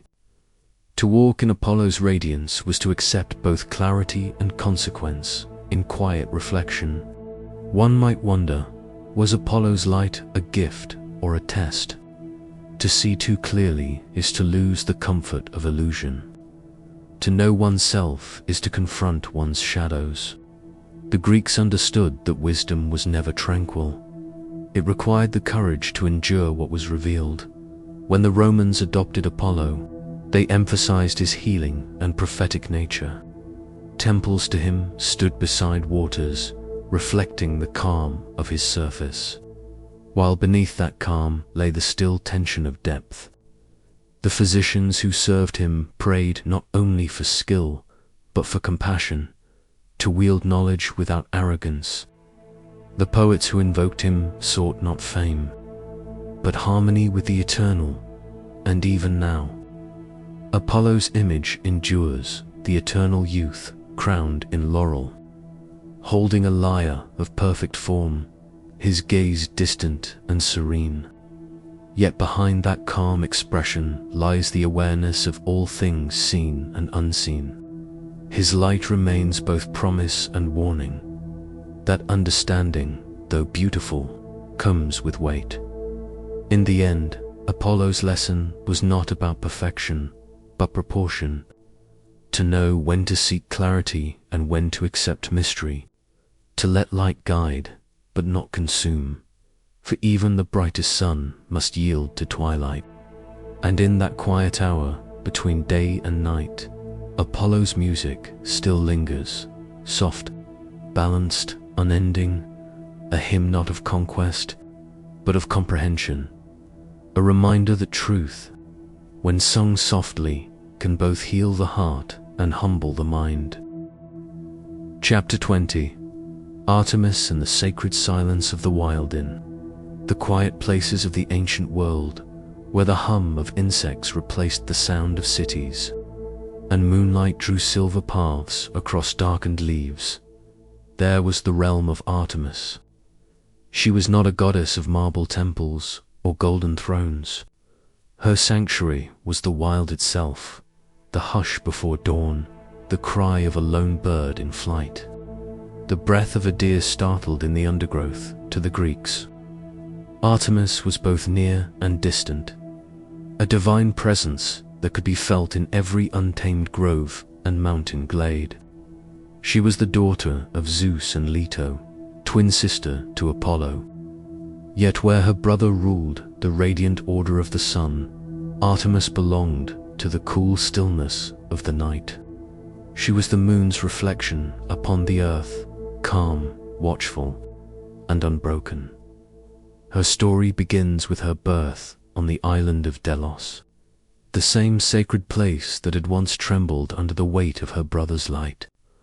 Leto, weary and wandering, gave birth first to Artemis, and legend says that the newborn goddess then helped deliver Apollo herself.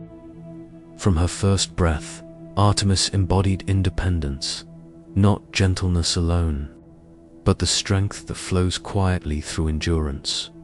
In Greek religion, she came to represent a paradox that humans often struggled to understand: purity within wilderness, control within chaos. She was the virgin huntress, the untouched spirit who roamed where no law ruled. Yet her virginity was not rejection, it was autonomy. It was the sacred right to belong wholly to herself and to the living world around her. The Greeks worshipped Artemis in two faces, as a bringer of life, and as a taker of it. Her arrows were swift and sure, yet never cruel. When she struck, it was in balance, not vengeance. The same bow that could fell a stag could also protect a mother in childbirth. For Artemis presided over the threshold between birth and death, the beginning and the end of life's wild cycle. Across Greece, her sanctuaries stood on the edges of human settlement, near rivers, forests, and mountain passes. The temple of Artemis at Ephesus, one of the wonders of the ancient world, reflected this duality. It was vast and magnificent, filled with symbols of fertility, lions, bees, and sacred trees, yet all dedicated to a goddess who shunned cities. To enter her temple was to be reminded that the divine was not confined to stone or ritual, but was alive in the pulse of nature itself. In Athens, young girls were dedicated to Artemis before marriage, serving as architoi, little bears, in ceremonies that celebrated the wildness of girlhood before it gave way to the order of adulthood.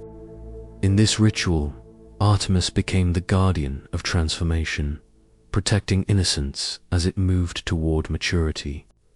Her presence offered safety through change, a quiet assurance that even in transition, the soul remained whole. But Artemis was not gentle in all things. When disrespected, her fury was as swift as her mercy was deep. The hunter Actaeon learned this when he stumbled upon her bathing in a secluded glade. For gazing upon the goddess in her sacred solitude, he was transformed into a stag and torn apart by his own hounds. To the Greeks, this was not mere punishment, it was a lesson. To violate the sanctity of nature, or to take without reverence, was to destroy oneself by one's own instincts. Artemis demanded respect for the natural balance, the rhythm that sustained all living things. Hunters prayed to her before the chase, offering tribute not only for success, but for forgiveness. Each animal taken was a gift, never a right. Through her, the Greeks saw the hunt not as conquest, but communion, a dialogue between human need and the life that sustained it. Even kings and heroes were bound by her law. When Agamemnon, leader of the Greeks at Troy, killed a sacred deer in her grove, Artemis stilled the winds, trapping his fleet in harbor. Only the sacrifice of his own daughter, Iphigenia, could restore her favor. The myth is painful, and its meaning has been debated for centuries. Some say it was a warning against pride, others an acknowledgement of nature's price. Whatever its lesson, it revealed Artemis's power to remind mortals that the divine will of the earth could not be bent by human ambition in philosophy. Artemis represented something profound, a divine equilibrium between civilization and wilderness. Her worship was not about rejecting the world of men, but remembering what lay beyond it. She embodied the truth that wisdom could not exist without silence, and that silence could not exist without space. In her stillness, she reflected the moon's patience, constant, cyclical, unyielding to time. Her association with the moon was not accidental. Like its phases, Artemis symbolized the eternal rhythms of growth, decline, and renewal. The waxing moon was her youthful energy, roaming wild through the forests. The full moon, her serene power, watching over travelers and childbirth. The waning moon, her withdrawal, a reminder that all light must yield to rest. To those who prayed under her light, the moon became a bridge between heaven and the untamed earth. There is something deeply human in the way. The Greeks revered her. They did not see Artemis as distant or untouchable, but as a constant presence, the whisper in the wind, the guardian of sacred solitude. To encounter her was not to see a form, but to feel an awareness that the forest is not empty, that the night itself breathes and listens. Her followers, often women, outcasts, and those seeking freedom, found in her worship a rare kind of peace. Unlike the structured rites of Olympus, Artemis's rituals were intimate, often performed beneath open skies. Offerings of honey, water, or wildflowers were made not for favor, but gratitude. To honor Artemis was to remember one's place in the web of life, not above it, but within it, over time. Her image merged with other lunar and nature deities, Hecate, and even Cybele, reflecting how deeply her essence resonated across cultures. In Rome, she became Diana, protector of the woods and the marginalized. Her temples still built where the wild met the civilized. And though centuries passed, her message remained, that in the stillness of nature lies a divine intelligence beyond human command. Perhaps that is why, even today, the idea of Artemis lingers, not as myth, but as presence. The moment one steps into a forest and feels watched, not by danger, but by awareness, something ancient stirs. The rustle of leaves becomes more than sound. The air seems heavier, charged with quiet meaning. That is her realm, the sacred silence of the wild. Artemis taught that peace is not the absence of motion, but the harmony of it. The world breathes, and we breathe with it. Her way was the way of balance, to take only what is needed, to protect what is sacred, and to walk gently across the living earth. To the Greeks, she was both freedom and restraint, the guardian of life's boundaries and the space beyond them. She was the pulse of nature itself, the reminder that strength can be still, and stillness can be strong. And when the moon rises over the quiet woods, casting silver light across sleeping fields, her presence can still be felt, patient, watchful, eternal, a goddess who asked for no temples of stone, only the reverence of silence. For in the hush between one heartbeat and the next, Artemis still waits, not as myth, but as memory, the memory of the sacred wild within us all. Chapter 21. The Fates. Weavers of the thread beyond God's sin. The vast stillness before stories began, before men spoke of heroes, and before gods rose to their thrones, there were the Fates to the Greeks. They were called the Moirai, the apportioners who spun, measured, and cut the thread of every life. Even Zeus, ruler of Olympus, bowed to their unseen law, for they were not deities of choice or vengeance. They were the order behind all things, the quiet rhythm that even the divine could not escape. In most tellings, the Moirai were three sisters, Clotho, Lachesis, and Atropos. Clotho spun the thread, drawing from nothingness the fragile filament of existence. Lachesis measured it, determining the length of each mortal span. And Atropos, the oldest and most silent, cut it, severing life from the loom of time. Their names carried meanings, both gentle and final. Clotho, the spinner, represented the beginning, the birth of possibilities. Lachesis, the allotter, gave form to those possibilities, shaping the path each being would follow. And Atropos, the inflexible, was the ending none could avoid.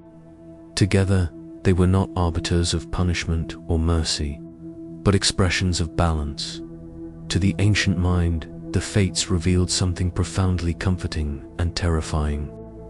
No one, not even the gods, could change what had been woven.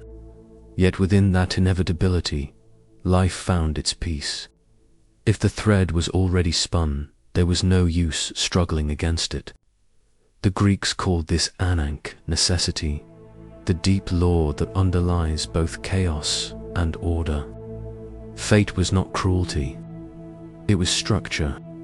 It was the stillness beneath the noise of existence. The Moirai were daughters of Nyx. The primordial night, from darkness they emerged, not as destroyers, but as the pattern within the void. Later, poets would name Zeus as their father, yet even he could not command them. When Homer described the gods deliberating on human wars, Zeus himself hesitated before their will. For fate, once spoken, was unbreakable. In art and poetry, the sisters were rarely shown in motion. Instead, they were imagined sitting together in quiet labor, one spinning, one measuring, one holding the shears. They did not judge, nor did they speak. Their work was endless and impersonal, as if the universe itself was a loom. To them, kings and beggars were equal threads. At birth, it was said, the Moirai appeared beside the cradle, each touching the infant's head to declare its span. Some rituals in ancient Greece even sought to appease them at the moment of childbirth. Small offerings left in the home, prayers whispered for gentleness in their weaving. For to the Greeks, life was not a gift to be taken for granted. It was a temporary thread entrusted by forces beyond comprehension. There was a temple to the Fates at Delphi, near the sanctuary of Apollo. This was fitting, for Apollo, god of prophecy, could reveal what fate would bring, but not alter it. His oracles spoke not from free will, but from the same law that the Moirai upheld. Prophecy and destiny were intertwined, one showing what the other had already decreed. Across centuries of myth, mortals tried to escape the fates, but their attempts only deepened the web. King Laius of Thebes, warned that his son would kill him, abandoned the child to die. But that child, Oedipus, lived and fulfilled the prophecy in tragic innocence. Achilles, told he would die young, sought glory before the walls of Troy, and his choice became his fate. Even those who foresaw their end could not untangle themselves from what was already spun to the philosophers of Greece. This raised timeless questions. If fate governs all, what becomes of human will? Do we choose, or merely walk the path laid before us? The Stoics offered an answer both serene and profound. We cannot control the thread itself, but we can control how we move along it. To accept fate, to live in harmony with necessity, was not surrender, but wisdom. Epictetus wrote that peace lies in wanting things to be as they are. Marcus Aurelius reflected that every event is woven into the fabric of the whole. These ideas echo the Moirai's truth that freedom is not in changing the pattern, but in aligning oneself with its rhythm. In a way, the Fates embodied a universal principle found across cultures. The Egyptians spoke of Shai, the god of destiny. In Mesopotamia, scribes believed in divine tablets that fixed the future. In Norse myth, the Norns oared and Skuld wove the threads of men and gods beneath the roots of the world tree. Everywhere, ancient people felt the same quiet intuition that life moves not by chaos, but by pattern, a pattern that can be sensed, though never controlled. And yet, the Moirai were not without mercy. In some tales, they could be softened by compassion or piety. When the hero Admetus faced early death, his wife Alcestis offered herself in his place. The gods, moved by her devotion, persuaded the fates to bend, to uncut what was destined. For one rare moment, the shears were stayed. It was a reminder that though fate may be written, love can still echo through its silence. Artists of later ages often depicted the Moirai under the dim glow of the moon. their faces expressionless, their hands steady. They did not weave joy or sorrow alone. They wove both in equal measure. Every triumph was connected to loss, every birth to death. Their tapestry was not cruel. It was whole. In the Roman world, they became the Parsi, Nona, Dichima, and Morta, guardians of destiny and death. The language shifted, but the essence remained. Even emperors who claimed divine power knew that their lives were bound by invisible threads. The idea offered both humility and release, that no crown could secure eternity, and no suffering could last beyond its appointed hour. To contemplate the Moirai is to stand before the quiet heart of existence. Their work reminds us that every beginning already carries its ending, that every decision flows from countless unseen causes. In their silence, we sense the rhythm of time, patient, impartial, infinite, and perhaps that is why the Greeks did not pray to escape fate, but to meet it with dignity. The prayer was never change what will be, but grant me calm to accept what comes, for to fight the thread was to fray it, but to understand it was to move gracefully through its weave.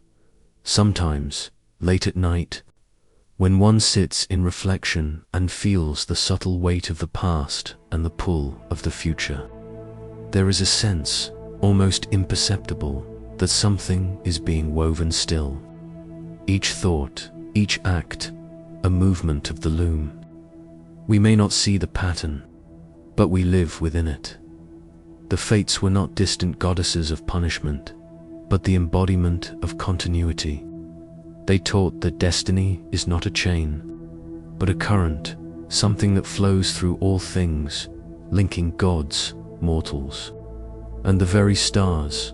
To accept fate was not to surrender hope, but to rest within the stillness of what must be, for in that stillness lies peace, the kind that does not depend on victory or on understanding, but simply on being.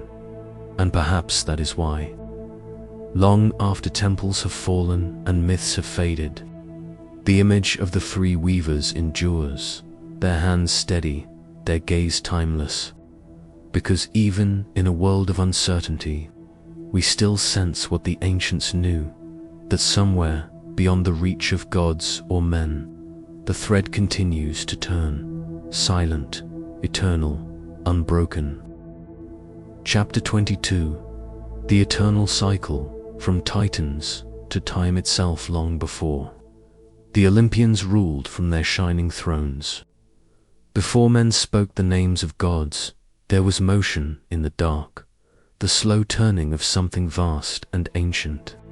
From chaos came Gaia, the earth, and from her the first Titans. Beings so immense they seemed to shape the very boundaries of the world. Yet the Titans were not merely beings of strength. They were symbols of the primal forces that move beneath all existence, time, order, and the unending rhythm of change. The Greeks believed the universe was not static but alive. Every act of creation carried the echo of destruction, and every fall gave birth to renewal. The Titans embodied this truth. They ruled the world before the gods, in an age older and heavier, when the earth was still settling and the sky had not yet hardened into law. Among them, Cronus stood as the keeper of time. His name, Kronos, meant the devourer, the relentless movement that consumes all things. In his hands, the Greeks imagined not a clock but a sickle, for time cuts and harvests without pause. Cronus was both a father and an ending, a reminder that even the creator cannot escape what he creates. The Titanomachy, the great war between Titans and Olympians, was more than a myth of rebellion. It was the eternal story of renewal. Zeus and his siblings did not simply overthrow their predecessors. They transformed the universe from chaos into order, from instinct into consciousness. Where the Titans ruled by raw power, the Olympians brought mind and measure. Yet, even in their victory, they did not erase what came before. Zeus himself looked upon the heavens and saw in the stars the memories of his ancestors. The constellations became a living tapestry of what once was: titans, monsters, and heroes, all preserved in eternal motion. Each star was a fragment of memory, circling endlessly, never fading, never forgotten. In this way, the Titans were not destroyed. They were absorbed into the rhythm of time itself. The ancient Greeks often imagined the cosmos as a great wheel. Every age turns, only to begin again. First came the Golden Age, when Kronos reigned and humanity lived in innocence. Then the Silver, the Bronze, the Age of Heroes, and finally the Iron, the Age of Toil and Sorrow. Yet none of these ages vanished entirely. Each left a residue in the next, a whisper of the divine still echoing in the mortal world. Even Zeus, in his wisdom, feared that his reign would not last forever. Prophecies murmured that one day a new god might rise to overthrow him, just as he had done to Kronos. The fear was not personal, it was cosmic. It was the understanding that even divine order is part of a larger cycle. Creation does not end, it turns. The gods themselves were caught within the same rhythm that bound mortals and stars alike. In this endless motion, time became more than measurement. It became memory. The Greeks saw time as threefold. There was Kronos, the slow, linear march of existence. Kairos, the divine moment of opportunity and meaning. And Ayen, the eternal cycle, the unbroken circle that connects all things. Together, they formed the unseen architecture of reality, the pulse behind history and myth alike. It is within Ayen, the timeless spiral, that the Titans still dwell. They are the roots beneath Olympus, the shadows that give form to light. For without them, the gods would have no beginning, and without beginning, there can be no end. The story of the Titans teaches that destruction is not the opposite of creation, but its companion. The fall of one generation births the rise of another. The Greeks expressed this through ritual, the seasonal cycles of sowing and harvest, birth and decay. Each winter was a death, each spring a resurrection. Through this rhythm, mortals touched the eternal truth that even the smallest seed participates in cosmic renewal in the Orphic hymns. Sacred verses sung in mystery temples, time was described as a serpent, coiling around the egg of the universe. Within that egg lay all things, gods, men, and destinies yet to unfold. When the egg cracked, light and darkness were born together, and the cycle began anew. The serpent was not evil, but endless. Its turning was the heartbeat of creation. Later philosophers, from Heraclitus to the Stoics, saw in this myth a reflection of cosmic law. The path up and the path down are one and the same, wrote Heraclitus. What rises must fall, and what falls must rise again. Nothing is destroyed. It merely changes form. Even fire, he said, becomes air, and air becomes water, a sacred economy where loss is only transformation in this light. The Titanomachy was not a rebellion, but a renewal of balance. The Titans were the first rhythm, deep and slow, and the gods that followed were the melody, faster and lighter. Together, they form the harmony of existence. If one listens quietly, as the ancients once did beneath the open sky, one might feel the pulse of that harmony still in the seasons, in the tides. In the passing of years, the Greeks often returned to the image of the heavens turning. To them, the night sky was not emptiness, but a vast scroll upon which fate was written. The stars moved in steady circles, each constellation returning after its long absence. It was a reminder that nothing truly disappears, it only completes its round. Even the gods could not halt this motion. When Zeus gazed upward, he saw not dominance, but reflection. The stars reminded him of his father, Cronus, and beyond him, of Gaia and Uranus, the primal earth and sky from which all began. In that vision, the ruler of Olympus understood his own impermanence. Every light above was both memory and warning, that creation is a chain without a final link. For mortals, this idea brought both humility and peace. Life was brief, but it belonged to something infinite. The thread of one's existence might seem fragile, yet it was woven into a fabric that never frayed. To die was to return, not as the same being, but as part of the same rhythm. The Greeks did not imagine eternity as a straight path, but as a circle. Every end was simply a point that touched a beginning. This belief shaped their temples and festivals, their songs and philosophy. The great festivals of the gods, like the Eleusinian mysteries, celebrated the return of life from death, the rebirth of Persephone, the renewal of the earth. Even in their solemn rituals, there was no despair, only recognition that endings are the gateways through which life continues. In the later Hellenistic age, philosophers like Plato expanded this truth. He spoke of the world's soul, a living order that breathes through all things, harmonizing chaos and form. Within it, time does not destroy, it remembers. Every soul that lives, every star that burns, moves within this vast intelligence, and when it fades, it returns to the same source, as a note returning to the chord. Through such thought, the myth of the Titans became something larger than divine genealogy. It became a meditation on time itself, on the unending conversation between creation and decay, past and future. To the ancients, the stars were not only distant fires, but the eyes of eternity watching itself. The constellations told the story of every age that came before, yet they also foretold what must come again.